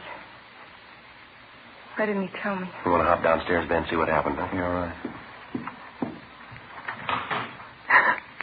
It'll be all right, honey. Take it easy. It'll be all right. I didn't know. I didn't know. Sergeant, why did you do it? Do what, ma'am? Marty, I didn't know about it. We didn't know anything about each other, and this has to happen. Why didn't he tell me? I wouldn't know. I love him. The rest I don't know, but I love him. If he was in trouble, he could have told me. If he loved me, he would have told me. He would have told me everything. Well, I guess maybe you got the answer. What? He didn't love you.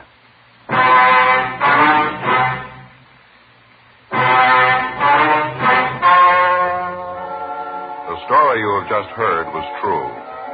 The names were changed to protect the innocent. On June 29th, trial was held in Superior Court, Department 91, City and County of Los Angeles, State of California. In a moment, the results of that trial. Now, here is our star, Jack Webb. Thank you, George Fenneman. Friend, the man who sells you your Fatimas, your neighborhood cigarette dealer, is a mighty good man to go see during the holiday season.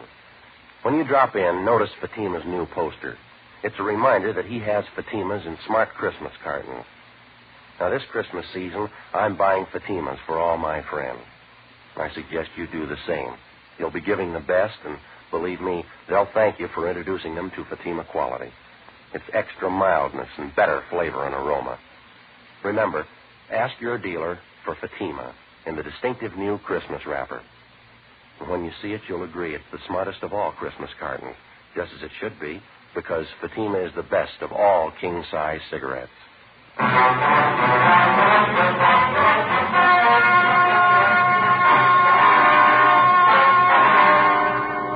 The suspect, Martin Arthur Kessington, was wounded, but not fatally, when he attempted to resist arrest. After interrogation, he dictated a signed statement admitting guilt for all 5 of the jewelry store holdups. He was tried and convicted on 5 counts of first-degree robbery and received a sentence as prescribed by law. Robbery in the first degree is punishable by imprisonment in the state penitentiary for a term of 5 years to life.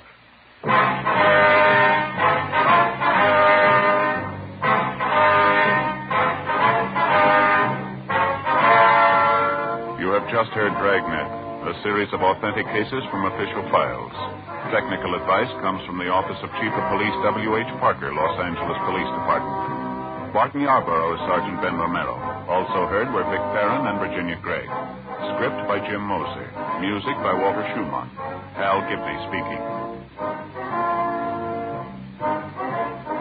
Fatima Cigarettes, best of all king-size cigarettes, has brought you Dragnet, transcribed from Los Angeles. Next, Counter Spy fights international intrigue on NBC.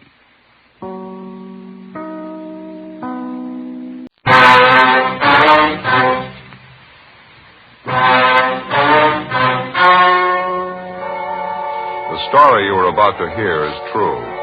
The names have been changed to protect the innocent. Fatima Cigarettes, best of all king-size cigarettes, brings you Dragnet.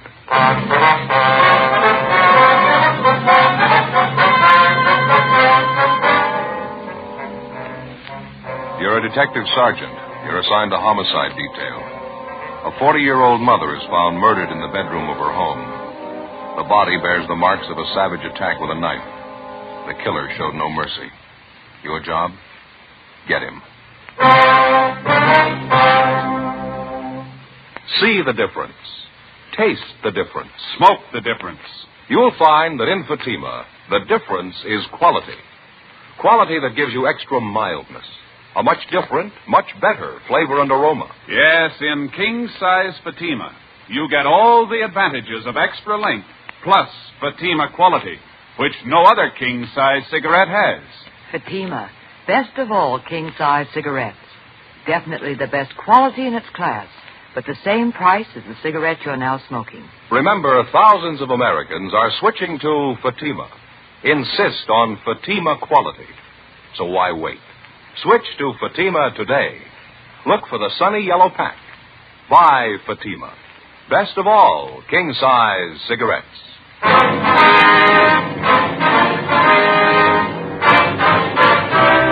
Dragnet, the documented drama of an actual crime. For the next 30 minutes, in cooperation with the Los Angeles Police Department, you will travel step by step on the side of the law through an actual case transcribed from official police files. From beginning to end, from crime to punishment, Dragnet is the story of your police force in action.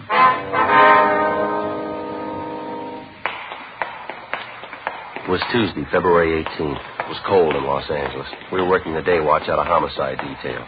My partner's Ben Romero. The boss is Thad Brown, chief of detectives. My name's Friday. It was 10:43 a.m. when we got to Woodview High School, the vice principal's office. Good morning, ma'am. Yes? I'd like to see the vice principal, please. I believe her name is Harmon. Miss Harmon? I'm Miss Harmon. What is it you wanted? Police officers, ma'am. Here's our identification. Oh, yes. This is my partner, Sergeant Romero. My name's Friday. I see. How do you do? Well, we'd like to talk to one of your girl students, Miss Harmon, Roberta Dixon. Understand she's registered here? Roberta Dixon. Oh, yes, I believe I know her. Would you mind calling her out of class, please? We'd like to talk to her. Well, we generally don't like to do that, officer, not unless it's absolutely necessary. It's pretty important, ma'am. We've got a message for the girl. I see. Couldn't it wait until after school hours? I'm afraid not, Miss Harmon. It's about the girl's mother, and it's pretty serious. Oh, has she been taken ill, is that it? No, ma'am. She's been murdered. 16-year-old Roberta Dixon, the daughter of the murdered woman, was called out of her classroom and brought downstairs to the office of Miss Harmon, the girl's vice principal. She was a thin, dark-haired girl in sweater and skirt. With the help of Miss Harmon, whom the girl seemed to know fairly well, Ben and I broke the news of her mother's death as gently as we could. At first, the 16-year-old girl seemed to take the shock with some composure, but suddenly she broke down weeping and became hysterical. When she recovered sufficiently, the girl agreed to come downtown with us to answer a few routine questions. Miss Harmon agreed to accompany her. 11:05 a.m. We checked back in at the office. Ben and I completed the 311 dead body report while Miss Harmon and the daughter of the murdered woman waited in the adjoining room. What was that time discovered, Joe? You got a note on it there? Yeah, let me look. 8:55 a.m. Oh, thanks. Hi, Joe. How are you? Oh, hi, George. How you doing? I can't complain. Got some checking out to do. I wonder if you'd help me. Well, I'll give it a try. Ben, you know George DeCoven, don't you, reporter from the Daily News? Oh, yeah, sure. Seen him around. Hi. Say, I understand you two are working on that knife murder out on Pico, the dead woman they found this morning? Yeah, that's right. A few things I'd like to check with you before I do the story. The victim's name was Florence Eleanor Dixon, is that right? That's right, George, yeah. A couple more things here. Stop me if I got it wrong. Mm-hmm. The victim was 40 years old, divorced, one child, daughter 16. Body was discovered 9 o'clock this morning by a next-door neighbor. Mm-hmm. You see, the neighbor's name is Esther Fenwick. No, I think the name's Fenmore, George. Oh, thanks. Fenmore. I understand you haven't got much to go on. No murder weapons, no other leads. No, not much of anything so far. We just started on this thing. How about the husband of the dead woman? You get anything there? Well, he divorced Mrs. Dixon 2 years ago. There's no line on him yet. We're still checking him out. We might have some word later on in the day for him. You any other possible suspects in mind, or do you want to say? No, I don't think so. It's still wide open. How about a motive? That been established yet? Could have been one of a dozen things. We're going to have to do some digging before we can say definitely. It doesn't look like it was a robbery motive. Well, that's about all we can tell you for sure, George. See, I was over at the morgue when they brought the body in. It's the worst I've seen in a long time. Brutal. It's pretty bad. I suppose there's nothing from the crime lab yet. No. I think they just got back from the house a few minutes ago. If you want to drop by later on this afternoon, we might have something new for you. Okay, thanks. You bet. Oh, say, I saw you bringing the girl in a few minutes ago, the victim's daughter. I'd like to get a couple of pictures of her. Well, how about making it a little later, huh, George? Kid's still upset. Pretty much of a shock for you, you can understand. Okay, I'll be waiting out in the hall with the photographer. Okay. You give me a call, huh? Just a couple of shots. It won't take a minute. You betcha, George. We'll call you. Okay. You about finished with that report, Ben? Yeah, all done. Guess we better talk to the girl, huh? Yeah, all right. The morgue say when they're going to post the body? Sometime today. We ought to have the results first thing tomorrow morning.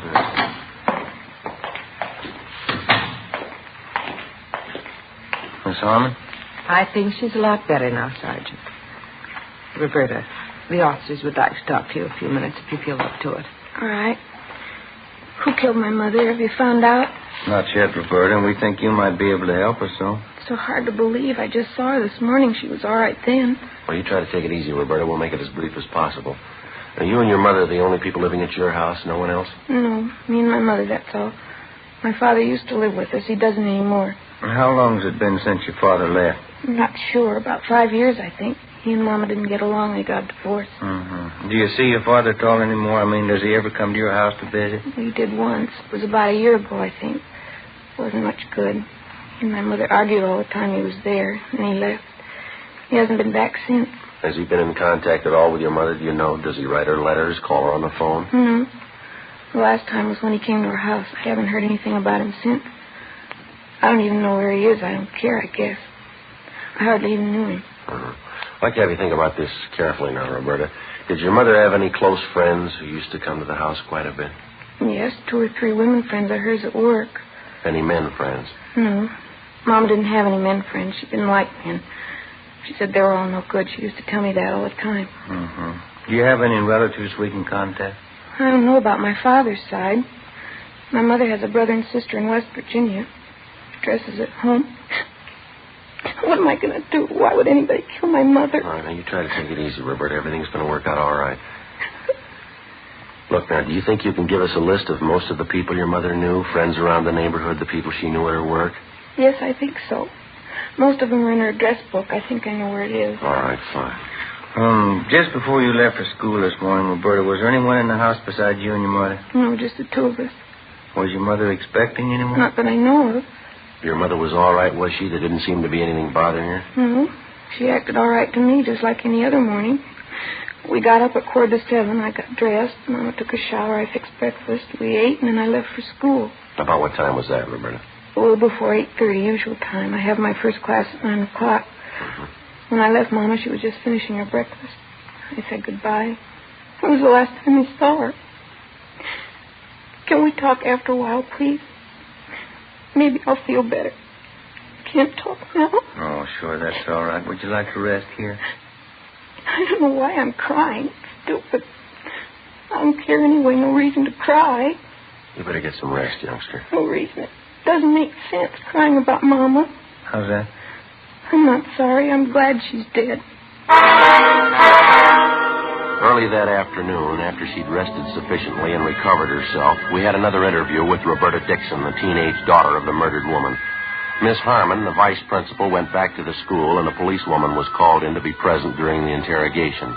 Again, she insisted that she wasn't at all sorry that her mother was dead. She said that privately she didn't have any love for either one of her parents, least of all her mother. She told the usual story of a broken home, a father who showed little interest in his daughter or providing a good home for her, a strict, overbearing mother who apparently made no effort to understand the girl.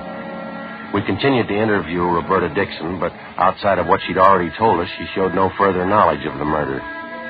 Pending action by the court, we had the girl placed in the custody of the juvenile authorities. 3:10 p.m., Ben and I drove back to the murder house on South Pico Boulevard, where we met police reporter George DeCoven. Together with Brian and Ortiz, we continued our preliminary investigation. We rechecked the immediate area of the Dixon home and talked again with the neighbors. We failed to come up with anything new. 4:25 p.m., along with the reporter, George DeCoven, Ben and I went back to the murder house. Well, I don't know. It doesn't seem to jive that time of morning. It's possible, though. What's that, Joey? Prowler. Might have been it. You think so? No, we've already run that down. Yeah? We checked communications. There's no recent complaints about anybody prowling the neighborhood. We talked to the neighbors, too. No indication of it. No sign anybody tried to break in here, either. Got me. I can't figure. And Dixon woman sure kept to herself. Lived here 11 years, and we can't dig up more than half a dozen neighbors who really knew her. Yeah, business with her daughter, too. It sure stacks up pretty strange. Didn't the crime lab crew find anything this morning, Joe? No, nothing great. A jacket, a pair of shoes with a few stains on them. Took them in to run a benzodine test. That's about the size of it. Sure a slow start. Yeah. I expected a little more from the neighbors. So did I. You know, it'd be different if the thing happened in the middle of the night. According to the daughter, it must have happened at least after 8:30 this morning. Now, if the killer got in the house after that, you'd think somebody on the block would have noticed it. Neighbors close by on either side. How about checking out in the yard and back? I didn't get too good a look around this morning. Well, there's nothing more to cover in here. Crime lab's been all over.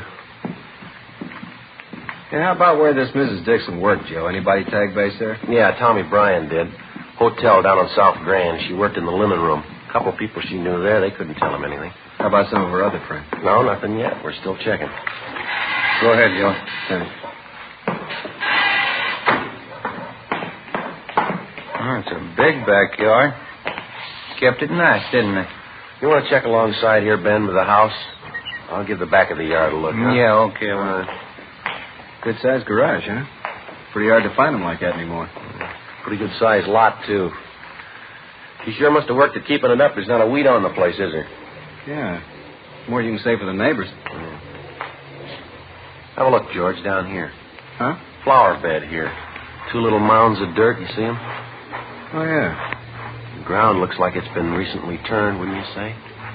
Fairly recent. I wonder what that's supposed to mean. Yeah. Oh, small wooden crosses pressed down in each one of the mounds. Queer one, huh? Looks like a couple of small graves, doesn't it? You want to reach me that stick over there, George? Oh, yeah. Here you go. Thank you. Have a look here. Nice. Nothing on my end. How are you doing? What's this? Oh, we're not sure ourselves. Wait a minute. Uh-huh. What is it? Wait a minute. Yeah, all right. There you are. A bird. A little canary. How about that? Hasn't been buried long. Look here. Look at the breast. What do you think, a knife? Could be. Sharp instrument of some kind. Just a minute. I'm going to try this other mound here. Wait a minute, Joe. Yeah. It's another one. Yellow canary, same thing. Look at the breast. Neither one's been buried for more than a few days. Funny one. The Dixons raise canaries, you know? I don't know. I don't think so. It sure doesn't make any sense to me. If they didn't want the birds, you'd think they'd give them away. Why go slaughter them like this? Yeah, well, it works both ways. Deep wounds in the chest. Some kind of sharp weapon. Yeah. The Dixon woman. She died the same way. 4:35 p.m. We took the 2 canaries, wrapped them in paper, and brought them downtown to Lieutenant Lee Jones at the crime lab to be processed. He was still running tests on the stained jacket and pair of shoes which had been found in the house among the dead woman's personal effects. 5:15 p.m. We checked with the office, and then we drove over to Juvenile Hall to see Roberta Dixon. Apparently, she was in a much better frame of mind. I talked to Miss Harmon this afternoon, our vice principal. She wants me to come and stay with her for a while. Hope she can arrange it. It sure be nice. Mm-hmm. We were back at your house this afternoon, Roberta. We found something we'd like to ask you about. What's that? Oh, do you keep any pets in your house? I mean, either you or your mother? Well, no, not usually. Why?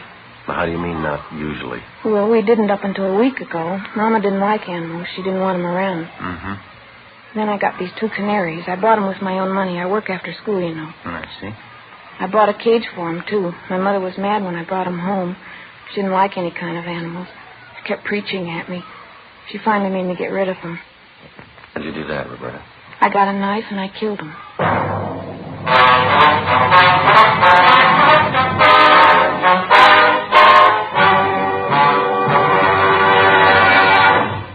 See the difference. Taste the difference. Smoke the difference. You'll find that in Fatima, the difference is quality. Quality that gives you extra mildness. A much different, much better flavor and aroma. Yes, in king-size Fatima, you get all the advantages of extra length, plus Fatima quality, which no other king-size cigarette has. Fatima, best of all king-size cigarettes. Definitely the best quality in its class, but the same price as the cigarette you're now smoking. Remember, thousands of Americans are switching to Fatima. Insist on Fatima quality. So why wait? Switch to Fatima today. Look for the sunny yellow pack. Buy Fatima. Best of all king-size cigarettes. Remember, thousands and thousands of Americans are switching to king-size Fatima, insisting on Fatima quality. So compare Fatima yourself. When you see the difference, taste the difference, smoke that difference, you'll switch to Fatima. Because in Fatima, the difference is quality. Look for the sunny yellow pack. Buy Fatima. Best of all king-size cigarettes.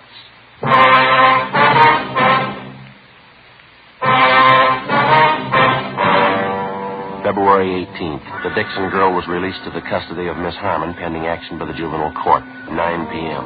Ben and I double-checked with Lieutenant Lee Jones at the crime lab. He showed us the school jacket and a pair of shoes which had been found in a closet in the home of the murdered woman, Mrs. Florence Dixon. Apparently, the clothing belonged to the daughter, Roberta. There were several dark stains on each of the articles. They'd been checked thoroughly. First, a benzodine test to determine if they were blood stains, then a biological precipitant test to classify them further. There wasn't any doubt in Lee's mind that the stains were recent, but they were made by human blood. The same blood type as that of the murdered woman. It was a little hard to believe, but the evidence on hand pointed to only one prime suspect, 16-year-old Roberta Dixon. Early the following morning, we checked back in at the office. Ben went across the street to see if the coroner's autopsy report was ready. 8:05 a.m. I checked by communications. They had a report on the tracer we'd gotten out on the murder victim's husband, a Charles Dixon. I picked it up and headed back to the office. Morning, Joe. Oh, hi, George. You get the message I left for you? I put it on your desk over in the press room. Yeah, I got it, thanks. How's it look this morning? Anything new? Well, this here, an answer on that tracer we got out on Mrs. Dixon's husband. He's been living up north for the past year, San Francisco. That's so? Still up there? No, not according to this. He died 6 months ago, heart attack. What do you figure? Well, there's not much choice. Joe. Oh, hi, George. Hi.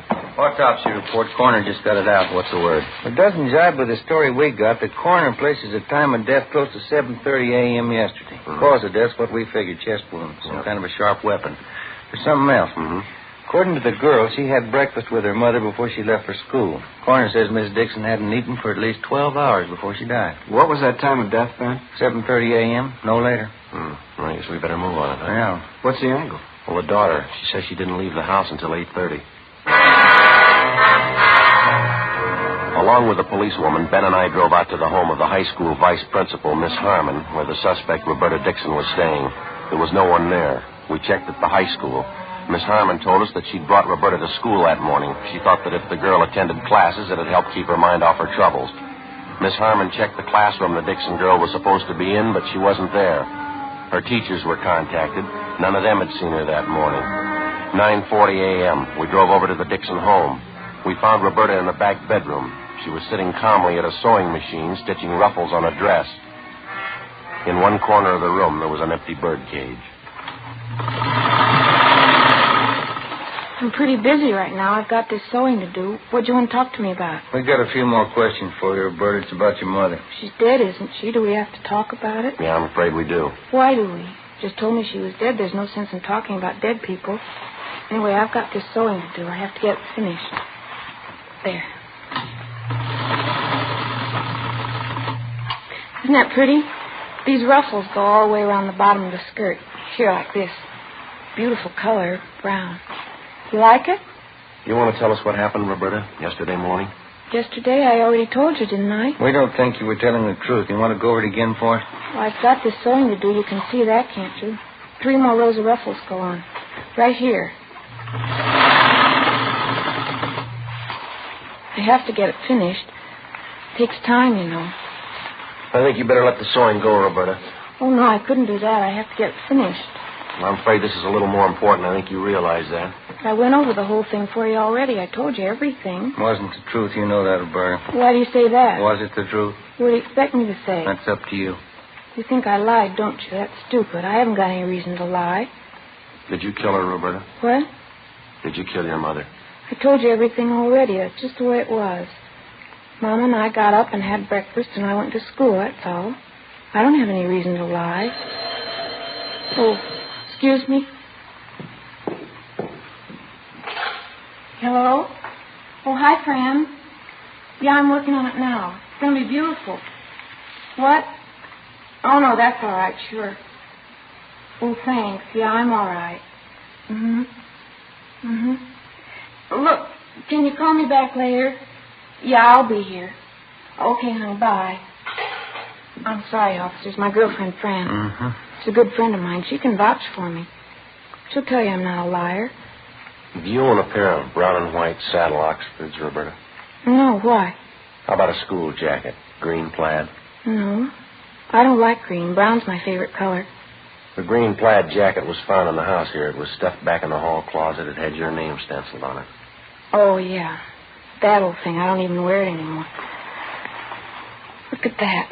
Won't it be pretty when I get it finished? That jacket of yours, Roberta, they found blood stains on it. On the shoes, too. Roberta? I already told you. The shoes aren't mine. The jacket is. Why do you keep calling me a liar? Can't you believe me for once? Isn't it bad enough the way things are?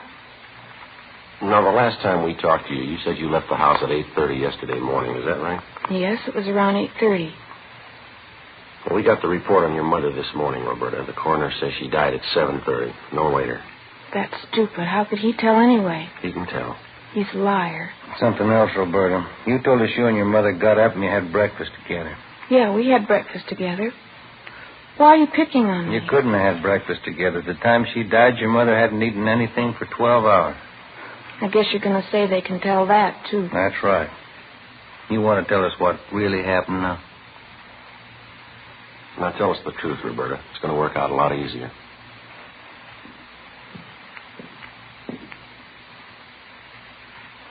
These are some of the toys I had when I was little. I saved almost all of them. My best doll. I had a lot of dolls. I loved them. Guess I still do. I love them more than her. You mean your mother? I wasn't fooling. I don't care if she's dead. She didn't mean anything to me. She never did mean anything. These are more of my dolls here. I dressed them all myself, every one of them.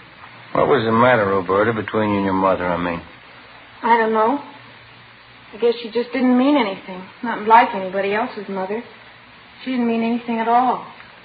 Same as my father. We were in the same house, that's all. Nobody cared for anybody else.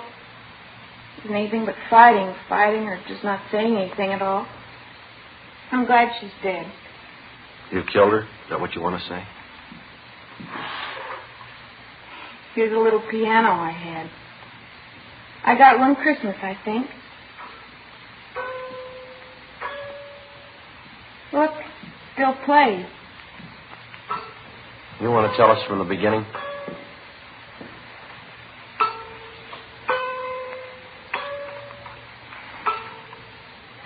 It took a long time. I thought about it a lot. A week ago I made up my mind. Time to kill her. She was getting worse. I couldn't do anything. I was always wrong. Couldn't go out, couldn't do this, I couldn't do that. She started the same way yesterday morning. I got the knife from the kitchen. I went in and she was sitting on the bed putting her stockings on. I don't think she knew what happened. Didn't take long. Were you having an argument with her? Is that what started it? We argued every morning. I got so tired of it. She had an awful voice. Finally made up my mind. Planned it all out. I even practiced it. You know the 2 canaries I had? Yeah. I didn't buy them because I wanted them. They got to be cute, though. I felt bad about killing them. Why'd you kill him, Roberta? Practice. Decided to use a knife. I wasn't sure I knew how to do it, though, so I got the canaries. One day after school, I killed them. It gave me more confidence. I knew I could do it after that. Poor little things. I guess I shouldn't have killed them. That knife you killed your mother with, Roberta, you want to show us where it is? All right, I'll show you. I don't think you ever could have found it. It's up in the attic. Special place I hide things. Say, would you like some coffee or Coke or something? No, thanks. One more thing. Why'd you leave school this morning? I mean, going off without telling anybody. I wanted to come back here. I felt like it. I wanted to come back to my room. It's the only place I really like to be. I've lived in this house all my life. And this has always been my room. Toys I had. My dolls. Everything's here. Everything I have. My books. All my dolls. Yeah. I think we better be going, Roberta. We'll have to take you downtown. Yes, all right.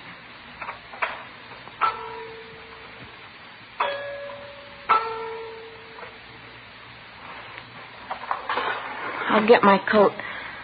Then I'll show you where the knife is. All right. Officers, could I ask you one favor? What's that? It probably sounds silly. It'll help a lot, though. This doll here, Yeah. could I take it with me? Just this one. Make me feel a lot better. Please, do you think I could? Yeah, sure. Bring it along if you like. Thank you.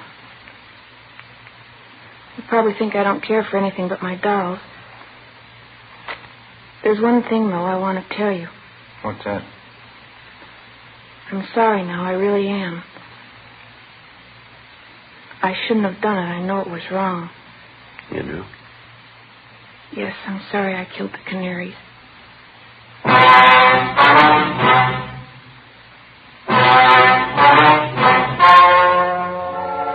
The story you have just heard was true. The names were changed to protect the innocent. On May 6th, the hearing was held in Juvenile Court, Department 38, City and County of Los Angeles, State of California. In a moment, the results of that hearing. Now, here is our star, Jack Webb. Thank you, George Fenneman. Friends, I'd like to take just a moment this evening to tell you about Fatima's Christmas gift carton. When you visit your dealer, take a real good look at it.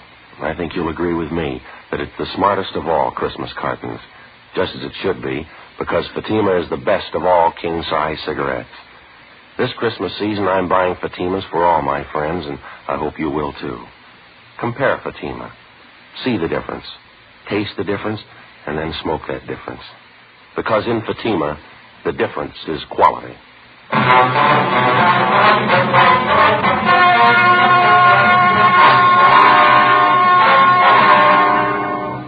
At the hearing in juvenile court, Roberta Evelyn Dixon was found unfit to be handled as a juvenile and was certified to Superior Court as an adult. There, she was found to be criminally insane by 3 psychiatrists appointed by the state. She is now confined to a state mental institution where she is undergoing treatment.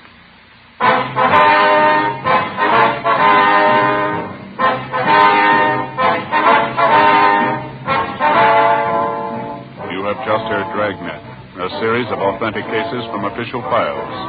Technical advice comes from the Office of Chief of Police W.H. Parker, Los Angeles Police Department. Barton Yarborough is Sergeant Ben Romero. Also heard was Joyce McCluskey.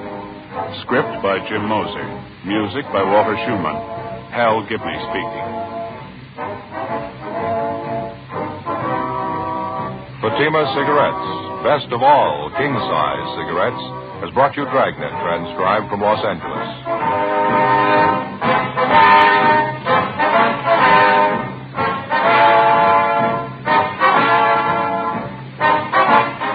Counter Spy fights international intrigue next on NBC.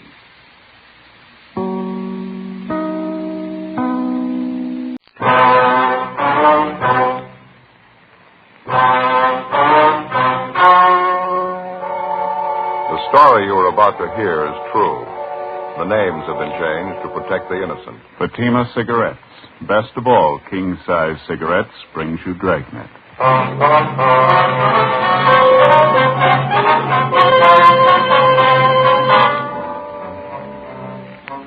You're a detective sergeant. You're assigned to homicide detail. A 22-year-old girl has been abducted. Her family receives an anonymous message. The abductor demands $30,000 for the safe return of the girl. Your job? Get him. See the difference. Taste the difference. Smoke the difference. You'll find that in Fatima, the difference is quality.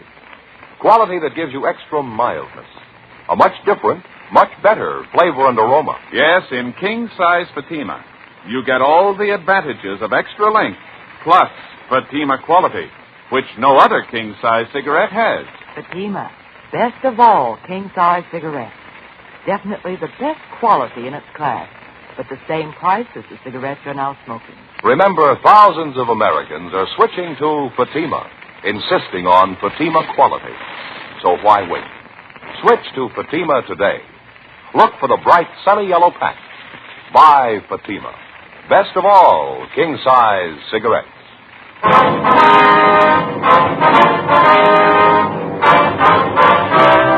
Dragnet, the documented drama of an actual crime. For the next 30 minutes, in cooperation with the Los Angeles Police Department, you will travel step by step on the side of the law through an actual case transcribed from official police files. From beginning to end, from crime to punishment, Dragnet is the story of your police force in action. It was Tuesday, October 18th. It was cloudy in Los Angeles. We were working the early morning watch out of homicide. My partner's Ben Romero. The boss is Thad Brown, chief of detectives. My name's Friday. I was on the way back from the stats office, and it was 3:26 a.m. when I got to room 42. Homicide. Hi, Brian. Hi. Got those mug shots you wanted, Joe. Here you go. Oh, thank you. The captain leave yet? They're waiting for me in the garage. You call Ben? I'm going to right now, yeah. Okay. I guess I better hustle it. See you out there, huh? Right, Brian.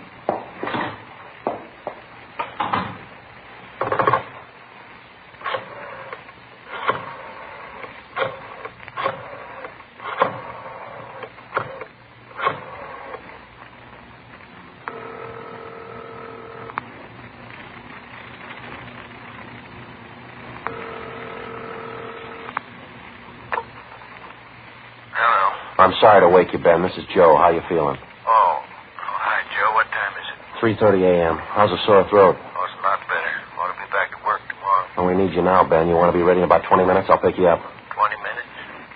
Okay, what's the matter? Man by the name of Martin Sullivan, official down at the Third National Bank. Hey, what about it? He's got a 22-year-old daughter, or he had one. Huh? She's gone.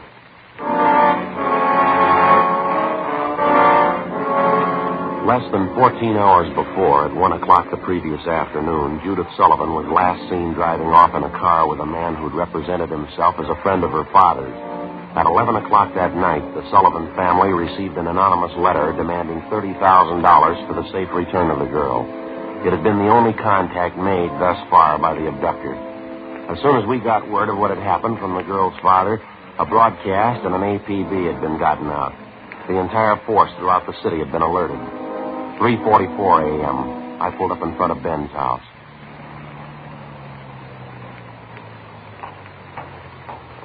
Well, good morning. Hi. You made good time. Where are we headed? The Sullivan home out on Castro Boulevard. Thad Brown's out there now with Brian. Any leads to go on? No, not so far. The girl disappeared a little before 1 o'clock yesterday afternoon. Note from the abductor came through last night. They're asking $30,000. Oh, I don't get it. Sullivan hasn't got that kind of money. Yeah, I know that. Poor guy's almost out of his mind. Mrs. Sullivan, too, they're all broken up. Fill me in. How'd it happen? Well, the girl was taken from a business school that she goes to. Man had her called out of class. He told her her father was sick. Said he was a friend of the family. How about the teachers? What was their story? Well, they said the girl didn't want to go with the man at first, but he finally talked her into it, kept telling her father was dying. Yeah, lousy thing. Did he use the car? Yeah, blue sedan. That's all we know. Witnesses didn't get the make or the license number. Any description on the man? Yeah, they say about 5'9", 160, brown suit and dark hair. Is that all? That's it. Here's a copy of the letter that the Sullivans got. You can read it. It's the usual. All right, thanks. I have your daughter, Judy. Get $30,000 quick if you want her back alive. Don't call police or I'll kill her. Contact you later, signed The Wolf. Who's he kidding? I don't know. I could think of a better name.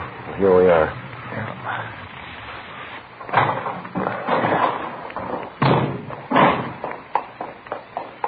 Who's got the original note, Joe? From Crime Lab. They're checking it for prints and handwriting.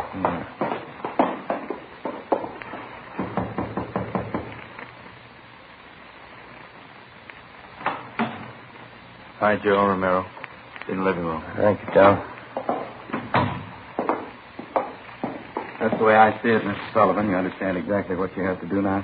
Yes, I'll do as you say. All right, sir. Here are the two men who will help you. Sergeant Friday and Romero, Central Homicide. Sorry, Mr. Sullivan. Introduced. Mr. Brown, are you sure about all this?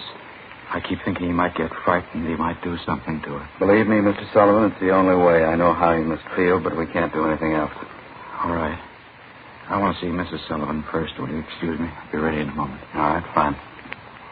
What is it, Chief? Any development? Back here, in the dining room.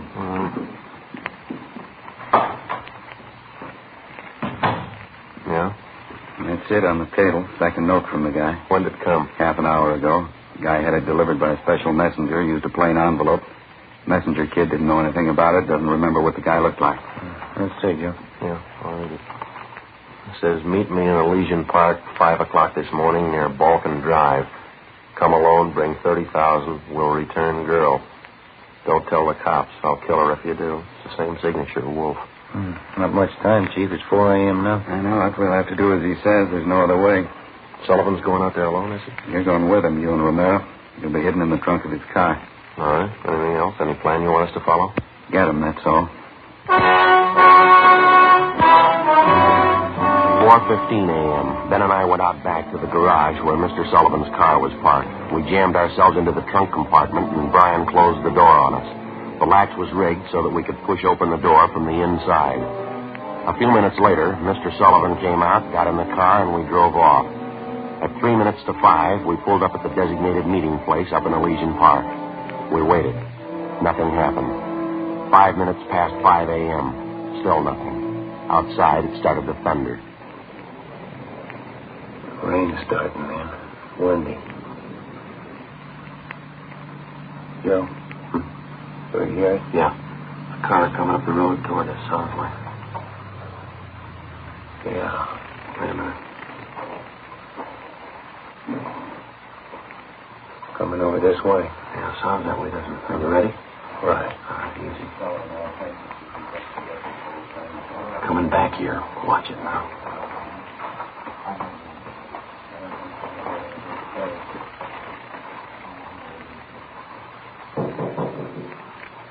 Friday? Romero? Chief, is that you? Yeah, come on out. Meeting's off. Look, that's a break. Up in my leg. Mr. Sullivan, you want to drive back home? We'll contact you there. Yes, sir. All right. Come on. Let's get over the car. All right. What's the story? Did he scare off? The guy had no intention of following through with the meeting. How come? He told us. He phoned a couple of minutes before 5 a.m. We tried to trace the call. He wouldn't stay on the line long enough. Well, what do you have to say? A couple of things. Number one, he wants more money. Number two, he knows we're working the case. What was the reaction? Claims he doesn't care. We'll never get him anyway. Well, how's the thing stand now? $50,000. He wants it in the next 12 hours. More than 16 hours had passed since word of Judy Sullivan's abduction had been phoned into homicide. During that time, an APB containing the descriptions of the suspect, his car, and his victim had been dispatched to law enforcement agencies throughout the entire area. The same descriptions were being broadcast every hour. The Sullivan home had been placed under strict surveillance, and Mr. Sullivan instructed not to contact the suspect without the knowledge of the police. The girl's father had raised almost $10,000 in cash to buy him off, and the serial numbers on each one of the bills had been copied by a police stenographer and rechecked by a homicide officer. So far, the Wolf, as he called himself, had made 3 separate contacts, but he'd covered his tracks well. We knew he was somewhere in the city, 450 square miles of it. We knew we had to find him. 6:18 a.m. We checked back into homicide. What's doing, Brian? Here's a copy of the letter, fellas. Special delivery. Came in about 25 minutes ago. Let's see, Tom. It's the same handwriting, it looks like. Check the postmark. Joe must have mailed it right after he grabbed the girl. Yeah, let me see. Stay away from Sullivan. If the girl's found dead, it's your fault. Stay away. Wolf. Can't seem to make up his mind, huh? They checking the original of this for prints, Tom? Yeah, no word yet. How about that second note? Anything on that? Uh-huh. Stahl lifted a couple of prints, running them through R&I. So who's watching Sullivan House now? Gomez and Thaxter. Chief's out there, too. He's still afraid the girl's father will try to make a deal with the guy. He tried it yet? No, not yet. Well, you couldn't blame him if he did. He's worried sick. On guard? Homicide, Romero. Here, I try. How do you spell it? Okay, right. Yeah, thanks a lot. Record Bureau. Those 2 prints Stahl lifted from the letter, run them through the single print file. Any luck? They got to make. The fingerprint that was lifted from the suspect's letter was identified as belonging to a Donald Alfred Kiefer, WMA, age 29, 5 feet 8 inches, 170 pounds, brown eyes, dark brown hair. He had one previous arrest for forgery in Los Angeles 10 months before. At the time of his arrest, Kiefer's occupation was listed as bank clerk at the Third National Bank. Well, I went down the hall to the Record Bureau to pull the crime report. Brian checked by latent prints to see if they'd gotten anything off the last note from the suspect. Ben went to check with Don Meyer in handwriting. 7:23 a.m. Chief Thad Brown got back to the office. I showed him Kiefer's crime report. All right, what's the rundown on it? Well, at the time Kiefer pulled the forgery job at the bank, Mr. Sullivan was one of the vice presidents. He was the one that preferred charges against Kiefer, and he saw that he was prosecuted. Mm-hmm. Where's this Kiefer now? Well, let me check that. He was placed on probation on May 16th this year. He returned to his home in Omaha, Nebraska. That's 1380 Mackinac Avenue. You call Omaha? I got the call in now. Ben took an exemplar of Kiefer's handwriting from the package. Don Meyer's going over it now. Chief? Hi. What about that last note? I've got the report right here. How's it look? Well, Stahl lifted some prints off it, brought them out with the iodine fume gun. They match with the first. There's something else. What's that? They examined the paper for watermarks and texture. Both notes are written on the same paper. Impressions show both pieces of paper from the same tablet. Mm-hmm. Check the density of the carbon in the pencil he used. Both specimens match, same pencil. Joe. Oh, hi, Skipper. Hi. Did you catch up with Don Meyer, Ben? Yeah, he went over the handwriting. Looks pretty good. What's the word? It's as close as you can get. Here are the two exemplars. Mm-hmm. Francis crosses, double loops as L, open A's, pressure on the downstroke. Donald Kiefer, the wolf, same handwriting. By noontime, Donald Kiefer's description had been broadcast throughout the entire area.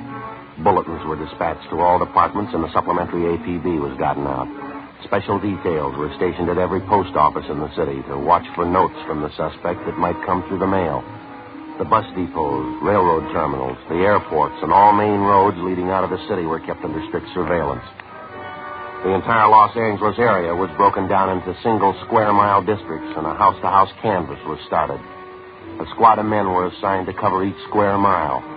Outlying towns and cities were requested to do the same. By 4 o'clock that afternoon, one of the greatest dragnet operations in the history of the city was underway. We were sure Donald Kiefer was somewhere inside. 5:12 p.m. We got the call back from the Omaha police. That so? Mm-hmm. Again, please. What was that? 6 X-ray 419 Nebraska plate. Right. Fine, Lieutenant. Thanks. Bye. They made the car? That and a lot more. The Omaha cops are looking for Kiefer, too. They want him for a robbery there 2 months ago. He used a stolen blue sedan in the robbery, 1939 model, Nebraska plate, 6 X-ray 419. What about his family and friends? Have they been checked? Yeah, they say Kiefer left Omaha about 6 weeks ago. I don't know where he was headed. We better get that car description of communications, huh? APB and a radiogram? Yeah, right. Friday, Romero? Yeah. What are you tied up with? Just got a call back from Omaha. Make on Kiefer in the car. Give it to me. You two get out to Sullivan house as fast as you can. See Harris out there. Okay, what happened? Mr. Sullivan, he's disappeared.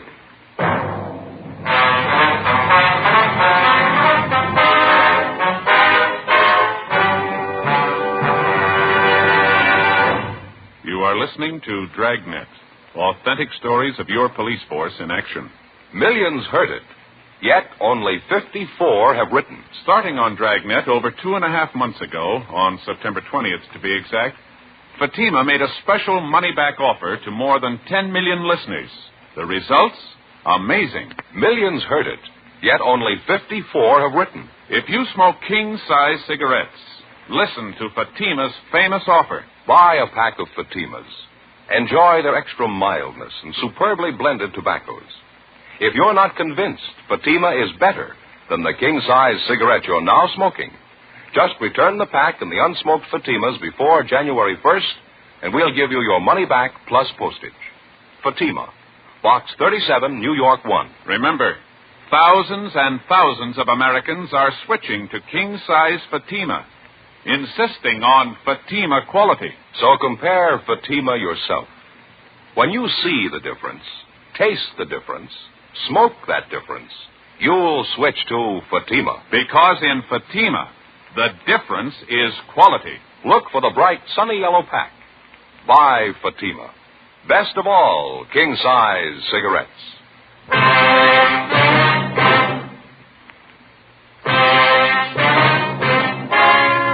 Wednesday, October 19th, 5:48 p.m. Ben and I drove out to the Sullivan home, where we checked with Bert Harris, the man who'd been assigned to watch Mr. Sullivan.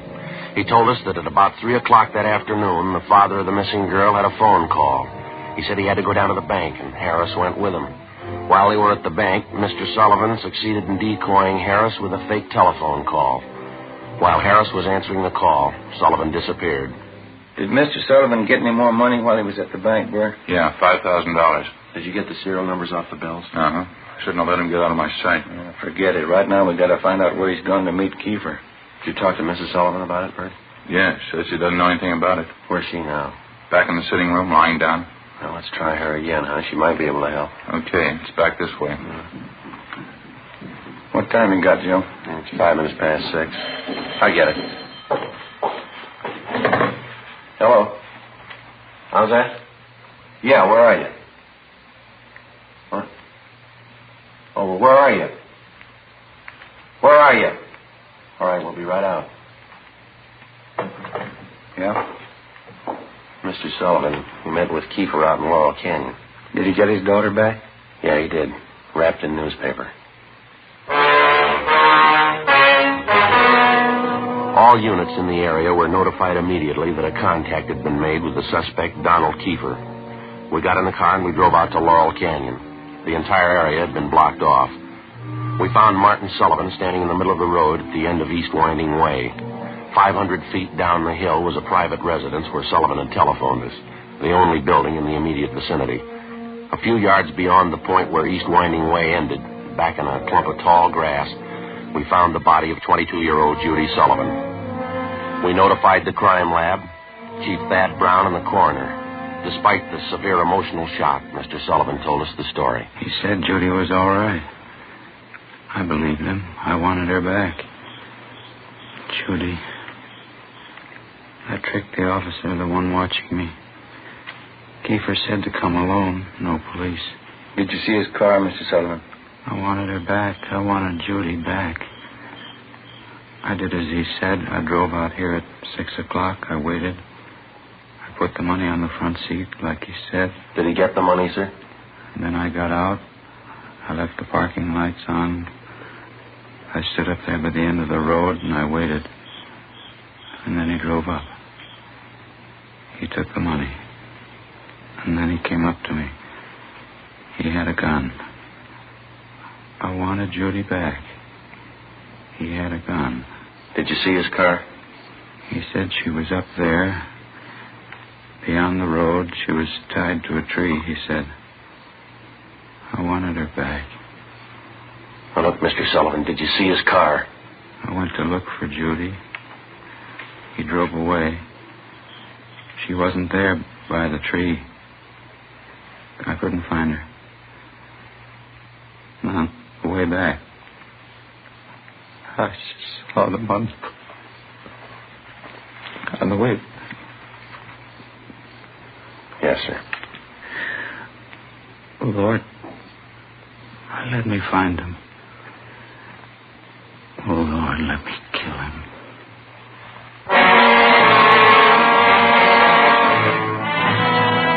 Before he collapsed completely, we showed the dead girl's father a picture of Donald Kiefer, and he identified him definitely.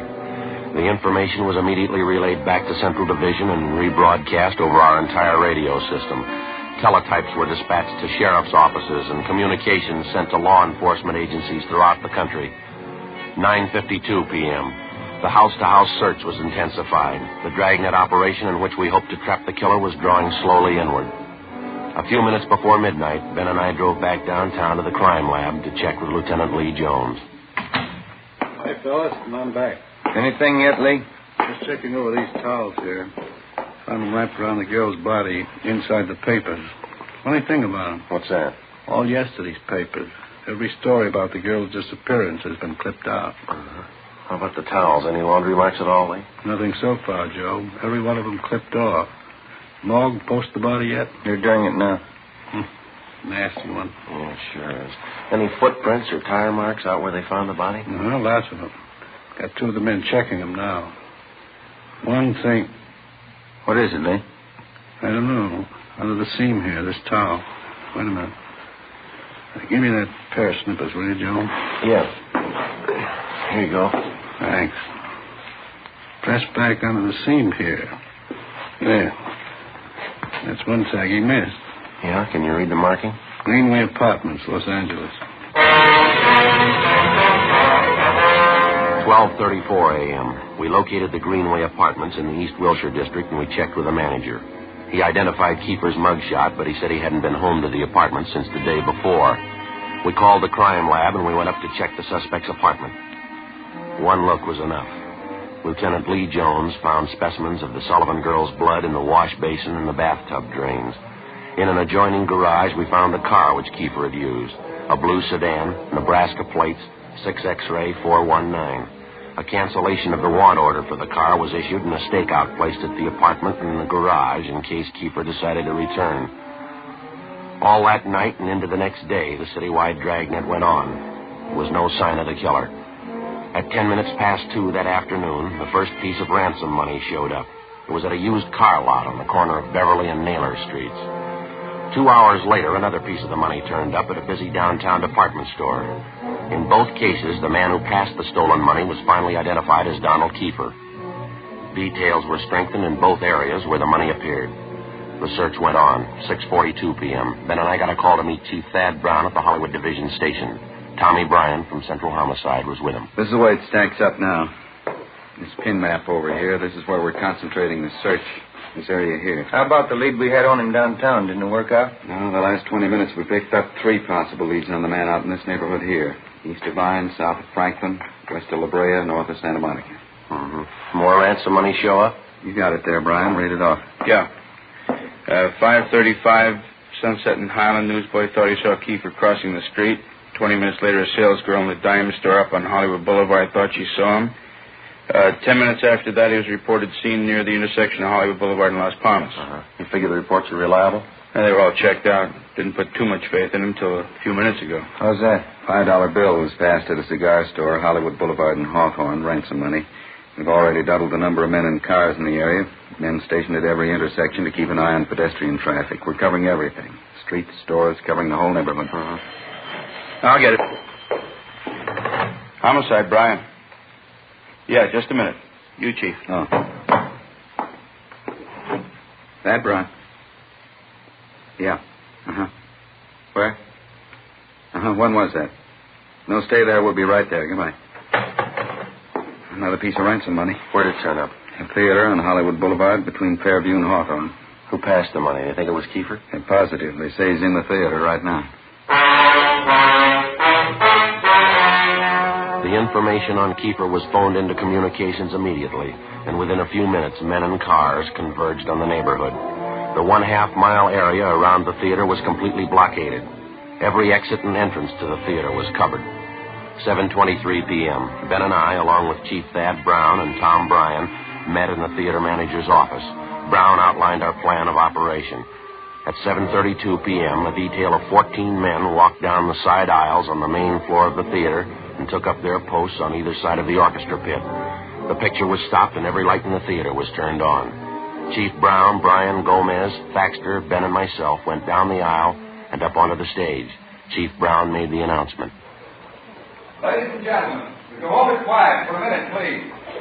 We're sorry to interrupt the picture, but this is a very important matter. We're police officers. Maybe you've read about it in the paper. A girl by the name of Judy Sullivan was abducted and murdered the day before yesterday. We think we've traced the man who murdered her to this theater. We believe he's in this theater now. We're going to search the theater row by row, and we'd like to ask your cooperation. There's no need to be panicky or afraid. Those who wish to leave now may do so. Leave by the main entrance. Each one of you will be checked as you go out the door. For the benefit of the man we're looking for, don't try to escape. Every exit is covered. The entire area is blockaded. Don't place any more lives in jeopardy. All right, now... Hey! Right there! There it goes! There! Outside exit! Come on, Ben. Joey, run down the alley, heading to the base. Backstage, Joe. We can make it from there. All right, come on. Through here. Down here. Right with you. In here.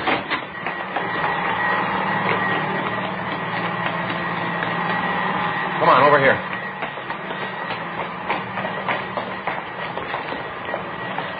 Air conditioning unit for the theater. Yeah. I don't see him, do you? No. You can't get out. There's just 2 exits. We've got them both covered. Look out, there he is. All right, keep her, hold it. All right, throw your gun over here. Come on, throw it out. Okay, I got it. You got it, don't shoot. All right, let's take him. Yeah. All right. Okay, you got my gun. I didn't mean to shoot at you. You forced me to. Put the cuffs on him, Ben. Yeah, right. Get your hands off of me, boy. All right, Keeper. Got this thing for you, too. All right, now hold it. All right, Ben, you all right? Yeah. All right, try the cuffs on him now, huh? Yeah, Got him, huh? Yeah. It's a rough one. Hey, it's starting to rain again. It's really pouring out there. Yeah? Guess you better get him out the car, huh? What's the hurry? How do you mean? Why spoil a good rain?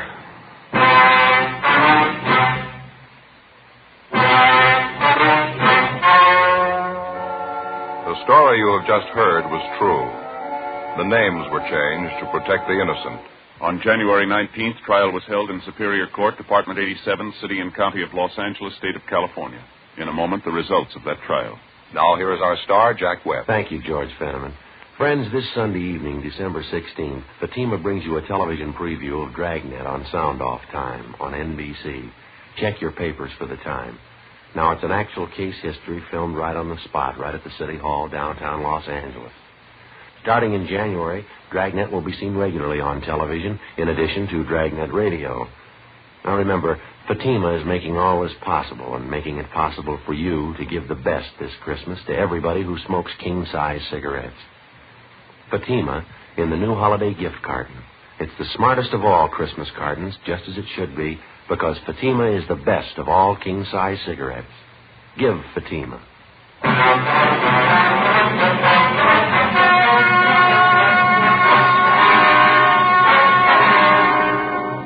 Donald Alfred Kiefer was tried and convicted of murder in the first degree, and on the recommendation of the jury, he received the death penalty. He was executed in the lethal gas chamber at the State Penitentiary, San Quentin, California.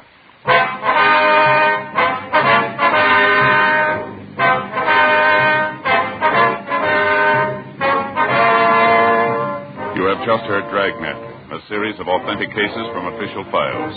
Technical advice comes from the Office of Chief of Police W.H. Parker, Los Angeles Police Department. Barton Yarborough as Sergeant Ben Romero. Also heard were Whit Connor and Vic Perrin.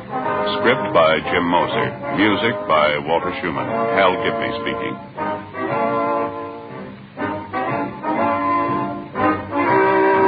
Fatima Cigarettes, best of all king-size cigarettes, has brought you Dragnet, transcribed from Los Angeles.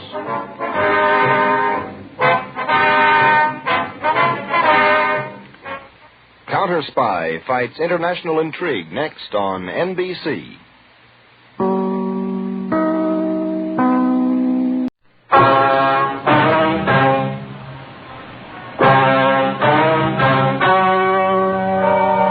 The story you are about to hear is true. The names have been changed to protect the innocent.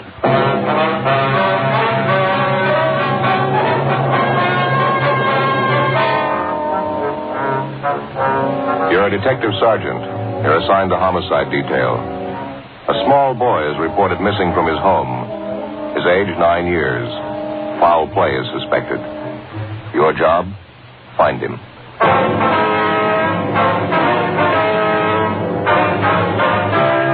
Dragnet, the documented drama of an actual crime. For the next 30 minutes, in cooperation with the Los Angeles Police Department, you will travel step by step on the side of the law through an actual case transcribed from official police files. From beginning to end, from crime to punishment, Dragnet is the story of your police force in action. It was Thursday, December 22nd. It was cold in Los Angeles. We were working the night watch out of homicide. My partner's Ben Romero. The boss is Thad Brown, chief of detectives. My name's Friday. I was on the way into work, and it was 3:55 p.m. when I got to room 42. Homicide. Hi, Joe. Ben? Well, here's the file on the Webster case. And all the follow-ups been made? Yeah. I get it. Homicide, Friday. This Levinson, Unit 113J. Got something for you. Yeah, Harry, what's doing? Doherty and I are out here on Commerce Avenue, 4656, trying to track down a 9-year-old boy. Yeah, what's the story? The kid's missing, suspicion of foul play. How long's he been gone? About 2 hours. Looks like a job for homicide. How do you figure? The kid was last seen playing in the backyard of his home. Yeah? We checked over the yard. Did you find anything? Bloodstains, lots of them. They look new. Ben and I left a message for Chief of Detectives Thad Brown, and then we went over to the crime lab, picked up Lieutenant Lee Jones, and drove out the Arroyo Seco Freeway to Collis Avenue. It was an average neighborhood. Number 4656 was a one-story green stucco residence situated on the corner of Collis Avenue and Harrison Drive. Beyond the backyard was a tract of undeveloped land covered with scrub oak. Harry Levinson from Highland Park Juvenile was waiting for us in front of the house. Go back this way, fellas. Coming, Lee? Till I get my bag. Who notified you that the boy was missing, Harry? Mother said she went out to do some Christmas shopping about 11 this morning, left the boy home. She came back about 2 this afternoon. He was gone. What's the name? Johnstone. The kid's name is Stanley, 9 years old. Was this gate open like this when you got here? Yeah, I haven't touched a thing. I hear the stains over here, Lieutenant Jones, along the edge of the walk. See? Yeah. Let me see. Yeah, quite a few stains, huh? Yeah. Looks like it might be blood. Try some benzidine on. There we are. See what happened. Where's the kid's mother now, Harry? In the house. Doherty's talking to her. Did you talk to any of the neighbors? People next door, the ones on this side. They couldn't tell us anything. There it is, fellas. Yeah, Lee. These spots I covered with benzidine are turning blue. Blood stains, all right. You can't say definitely whether it's human or animal blood. Do you have to go back to the lab to run it through? Yeah, biological precipitant test. Hand me one of those glass files from my bag, will you? Yeah, sure. Okay, here you go. Thanks. Scrape some flakes off for a test. There we are. How soon can you tap the blood for us, Lee? Precipitant test won't run more than 20 minutes. It'll take 3 or 4 hours to run a blood grouping, though. That's it. Anything else you want to check? Levinson? Anything else? Oh, yeah. Right here in my handkerchief. Empty shell. That marker over there by the rose bush? That's where I found it. From a 22, huh? Yeah. Might tie in, might not. Mark it and dump it in this envelope, will you? Mm-hmm. There you go. Did you get a missing broadcast on the boy, Harry? Doherty did about a half an hour ago. Here's a description here. Thank you. Will Mother know about the blood stain? No, we didn't tell her. She's worried enough already. She has no idea what might have happened to her boy, huh? No more than we do. She checked all her friends and relatives. We're covering the neighborhood. No trace so far. Not much to go on. Blood stain. Empty cartridge. Yeah, it could mean 100 things. Any ideas, Friday? Just one, and I don't like it.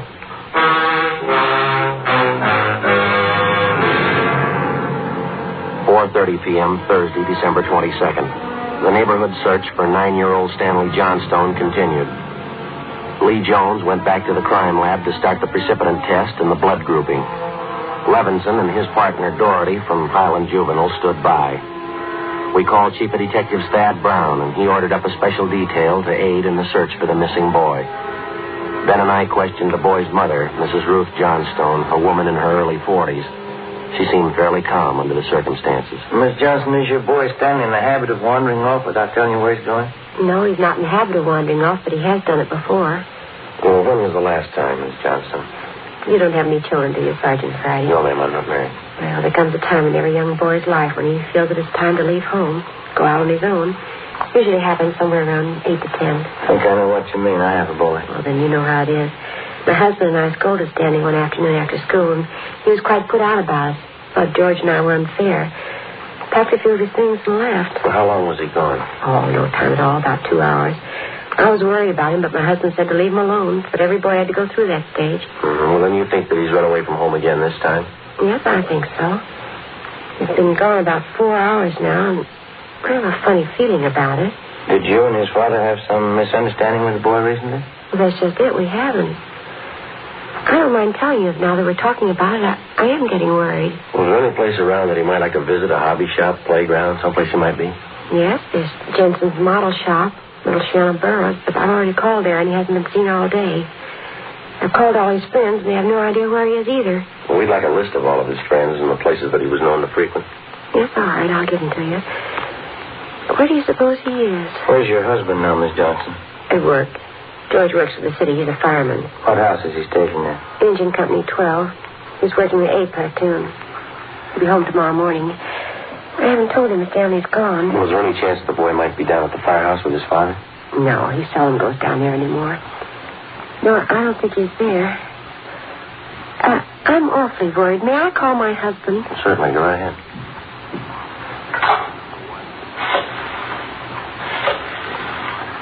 I know George will be worried. Engine Company 12, please. Stanley's been gone too long. Hello? May I please speak with George Johnstone? This is Mrs. Johnstone. Thank you. Oh, I hate to call George at his work. Yes, ma'am. Does your husband own a gun? Yes, he does. What caliber, do you know? It's a .45 automatic. You got it knock. George? This is Ruth. George, is Stanley down there with you by any chance? Oh. No, I can't find him anywhere. He wasn't here when I came home from doing my shopping. There are 2 policemen here. No, I said there are 2 policemen here. No, dear. I'll call you if we don't find him soon. All right, dear. Yes, you too. Goodbye. I didn't think he'd be with George. That .45, is that the only gun in the household? Yes. Why are you asking about guns? Has anything happened that you're not telling me about? No, ma'am, just routine checking. We'll have to take a look at that .45 if you don't mind. Maybe I should tell you we do have another gun in the house, but it's all wrapped up. George bought it for Stanley's Christmas present. What if we could see it, please? Yes, well, will you have to unwrap it? Yes, ma'am, I'm afraid so. It's in the closet.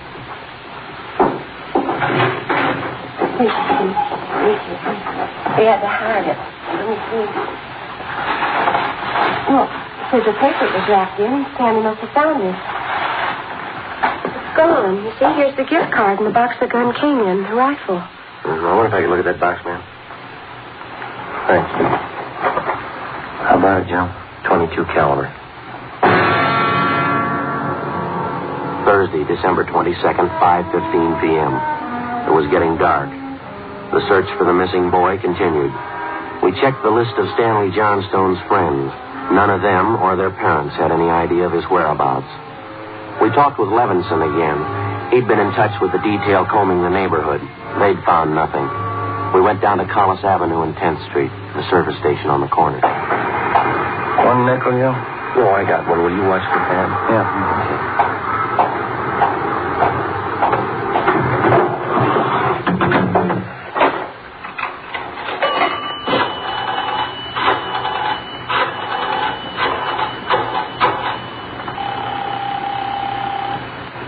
City Hall? 2667, please. 2667? Crime Lab, Jones. Hi, Lee. Joe Friday. Yeah, Joe. Any sign of the Johnson kid? No, not yet. How are you coming? Finished the precipitant test. It's human blood. Yeah? Working on the blood group now. Do you know what type the Johnson boy has? Well, I didn't want to upset his mother. Thought I'd wait till the last thing. We're in the neighborhood. Check with the family physician. That way you won't disturb her. Yeah, I figured on that. Just a minute, Lee. Yeah. Yeah, Beck. Boss just pulled up. Okay. Thad Brown's out here now. I'll check you later, Lee, huh? All right, Joe. Right, bye. All right. Oh, this way, Jim. Gentlemen, how's it going? We just checked with Lee Jones. Yeah, I know. It's human blood. What do you think? We talked with the boy's mother, Mrs. Johnstone. Found a gun missing. Yeah? Caliber's the same as the empty casing Levinson found. It's .22. You said the gun was missing? Yeah, the Johnstones were going to give it to the boys as a Christmas present. They had it hidden, but it's gone. Any idea who took it? Well, they left the Christmas wrapping behind. I think it was the kid. 22 rifle, huh? 9-year-old boy. One thing gonna learn. First, it's carbide cannons on the 4th of July. The city issued ordinance after ordinance. A few thousand kids around the country had to lose their eyes, fingers, hands before the parents would give us their full cooperation to outlaw them. I know what you mean. Sure you do. You and every other cop in the country became the heavies trying to clamp down on them. So it's the same story. This time it's guns for Christmas. Well, I know what you're thinking, but we're not sure yet. Listen, Friday. There's a city ordinance against giving a gun to a kid. You know that. Yeah, I know that. There's a missing boy and a missing gun. There's blood on the ground and an empty shell. That's enough for me. Yeah, we're going to stay with it. Something's got the boy. Yeah? I hope it's not the hearts of that kid's parents. Hi, Chief. We're looking for you, Friday. What do you got, Harry? Found the gun. New .22 rifle. That says it's been fired recently. Where'd you find it, Levinson? Back up there in that scrub oak behind the Johnstone house. Mrs. Johnstone identified it. Buckley took it down to the crime lab. Thanks, Harry. Miss Johnstone okay? Pretty sick now. Doherty came up with something else. What's that? There's another one missing. An 8-year-old boy. 6:30 p.m. we talked with Officer Doherty about the other missing boy. He told us that his name was Stephen Moorheim, 8 years old. His family had just moved into the neighborhood. It seemed that no one besides the Moorheim family knew that the boys played together. Mrs. Moorheim told us that Stephen told her that he was going out to play and that he'd be home by 6 o'clock for dinner. She told us that he was an unusually prompt boy and almost never overstayed his playtime. We got a description of the Moorheim boy and put out a missing broadcast. We called the Johnstone's family doctor. He told us that Stanley's blood was type O. At 7 p.m., we talked again with Mrs. John Moorheim. Are you sure Mrs. Johnstone doesn't know where the boys are? She has no idea, Mrs. Moorheim. Oh, this is terrible. Just awful. I feel there's more to this thing, something you're not telling me. Well, there's no use to upset you until we know a few things for sure. And you're holding back something. Well, now, please try not to worry, Miss Moorheim. There are certain things that we're going to have to ask you, routine questions in any kind of investigation. Is there anything else you want to know? Yes, ma'am. What is your boy's blood type? It's a funny question. Do you think anything's happened to him? Have you found him and you're not telling me? No, ma'am, we haven't found him, and we don't think anything's happened to him. His blood type? Yes, ma'am. Well, I think I have it written down in Stevie's baby book. Yes, here it is. It's type O. Thank you. I wonder if I might use your phone? Yes, of course, it's in the hall. I'll be right back then.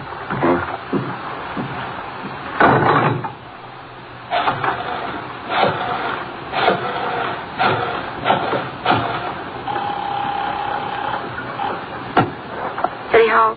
2667, please. 2667? Crime lab, thank you. Hello, Ray. This is Joe Friday. Is Lee there? Just a minute, Joe. Take 2, Lee. Jones speaking. Checking back, Lee. Did you get the blood types on the 2 missing boys? Yeah, both type O. So are the stains, Joe. Type O.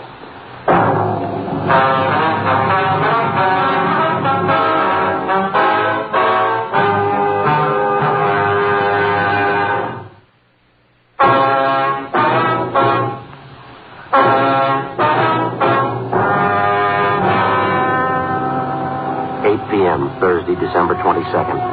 Still no sign of either of the missing boys. Chief of Detectives Thad Brown went back to headquarters to direct the search from there. He dispatched another detail of 50 men to aid in the hunt for the missing youngsters. 8:30 p.m. was getting a little colder. The citrus growers were warned to expect a freeze.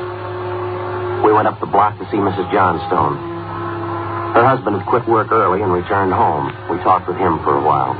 He could tell us nothing more than we already knew. We still had not informed either of the families about the blood stains and the empty cartridge casing which had been discovered in the backyard of the Johnstone home. It was more than possible that they had a right to know about our findings, but Ben and I felt that there was no cause to add to the distress of the two families at this time. If the 2 missing boys were found alive and well, then the blood stains and the cartridge would be of no concern to the relieved parents. At 8:40 p.m., Ben and I left the Johnstone house and went to the home of Mr. and Mrs. John Moorheim. Miss Moorheim, you said your husband worked at a market? Yes, he telephoned about 15 minutes ago. Said he's closing up right away. He'll be here any minute. I wish Stevie would call, come home. It's so cold out tonight. All he had on was a thin cotton jacket. Well, try not to worry. We're doing everything we can. He'll be all right. Stevie's father's such a sensitive man. He and the boy are so close. I know he's terribly upset. Now, you're sure there's no place that you might have forgotten, someplace where the boy might be? No place. No. If anything's happened to the boy, it'll just kill John. No. You sit still. I'll get it, Miss Moorheim. Joe? Yeah. The Johnstone kid, he's been found.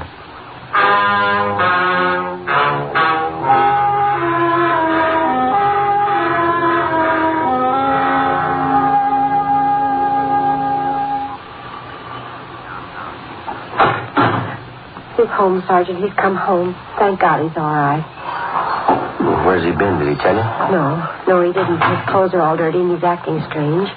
Never seen him like this. How do you mean, Miss Johnston? Oh, he just came to the front door and said, "Hello, Mom." And sat down in a chair and stared at the floor. He won't talk to his father and me. You mind if I talk to him? No, go ahead. I asked him about the little Moorheim boy, but he wouldn't tell me a thing. Where is he now? Right over there in the living room. Looks all right. Yes. Son, Son, this is a police officer. He wants to talk to you. Don't be afraid, dear. He only wants to ask you some questions. Son. You see, Sergeant? Stanley, look at me, son. Come on, youngster, get your head up there. That's better. He has your mother pretty worried, you know that. You want to tell us where you've been? We should try to get him to eat a little something. You hear that, son? Want something to eat? Stanley, there's another little boy up the street who hasn't come home. You know where he is? His father and mother are worried about him, too. Just like your folks were. We're going to ask you to help us find him. I killed him. I killed Steve with the .22. We were only playing, but I killed him. How do you know you killed him? Maybe he's only hurt now, isn't it? No, he's dead. I know he's dead.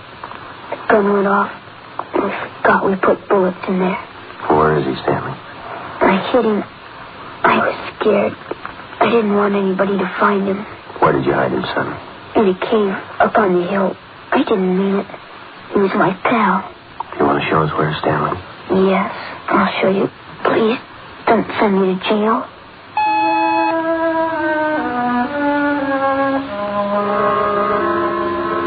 (9:15 p.m., Thursday, December 22nd. 9-year-old Stanley Johnstone led the way up the hill behind the backyard of his home. He showed us the wagon that he moved the body in. His father came along with us.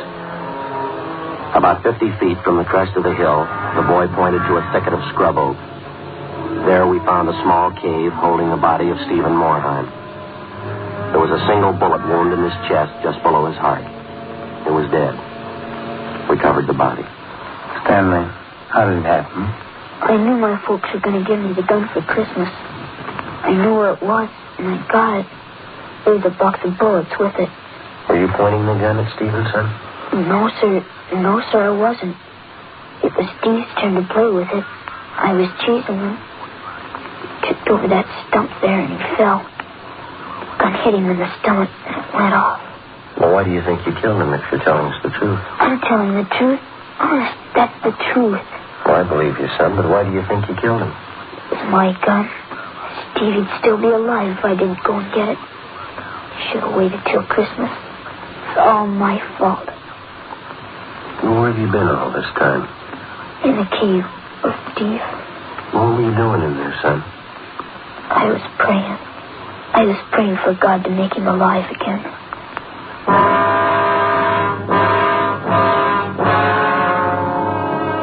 After a thorough investigation, Ben and I were convinced that the shooting of Stephen Morheim was accidental. Lieutenant Lee Jones' findings substantiated the Johnstone boy's story even to the smallest detail. We put in a call to the coroner's office, and we acquainted him with the facts. He designated a local mortuary to handle the body, pending autopsy, and granted us permission to remove the body to the Morheim home. Mrs. Morheim collapsed. The family doctor was called. Ben and I sat in the living room to wait for John Morheim, the dead boy's father. Edith? Edith? Mr. Morheim? Yeah, you the police? Yes. Well, where's Edith? Where's my wife? Has my boy come home? Have you found him? Yes, sir. Well, where is he? Steve? Stevie? Where's Steve? He's hurt, isn't he? Yes, sir, yes. Well, where is he? I want to see him. He's hurt bad, Mr. Morheim. Where is he? I want to see him. How bad? Pretty bad. He's dead. All right, I go in. Yes, sir, if you want. Will you go with me? Sure. Don't make it any harder on yourself, Mr. Morheim. I want to see my boy.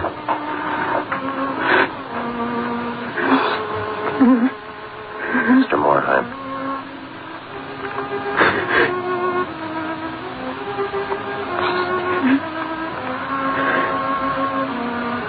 Listen to me, son.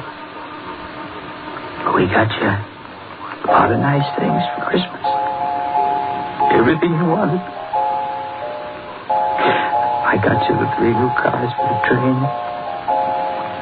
That one with a searchlight on it really works, son. Got you that new switch you wanted. A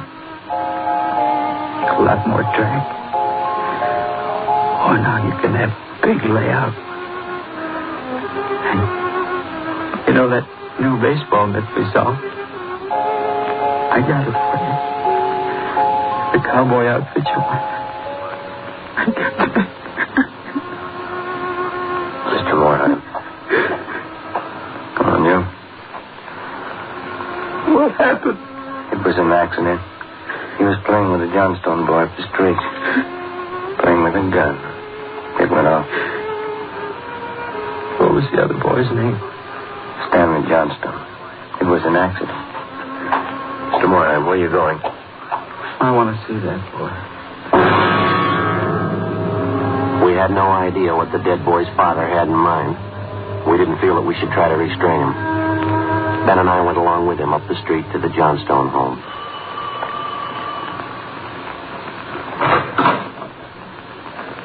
I'm Stevie's father. Where's your boy? I'm sorry. We bought the rifle. We were going to tell him not to use it unless his father was with him until he learned how to treat firearms. Where's your boy? Right here. Won't you come in? It's all right, Miss Johnstone.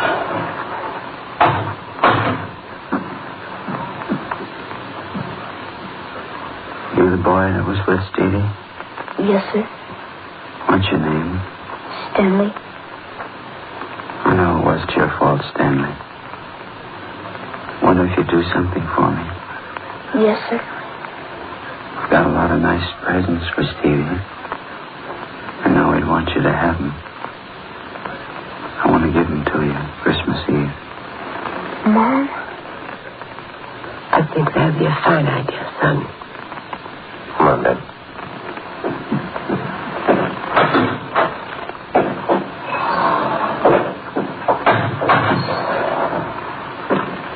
Well, what's it all prove, Joe? You don't give a kid a gun for Christmas.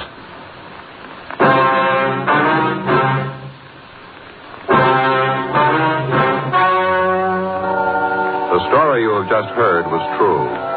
The names were changed to protect the innocent. On December 24th, 1948, a coroner's inquest was held in the county morgue, city and county of Los Angeles, state of California. In a moment, the results of that inquest.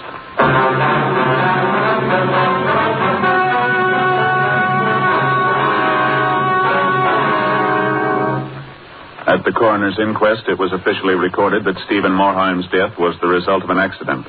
Stanley Johnstone was absolved of any legal responsibility for his friend's death.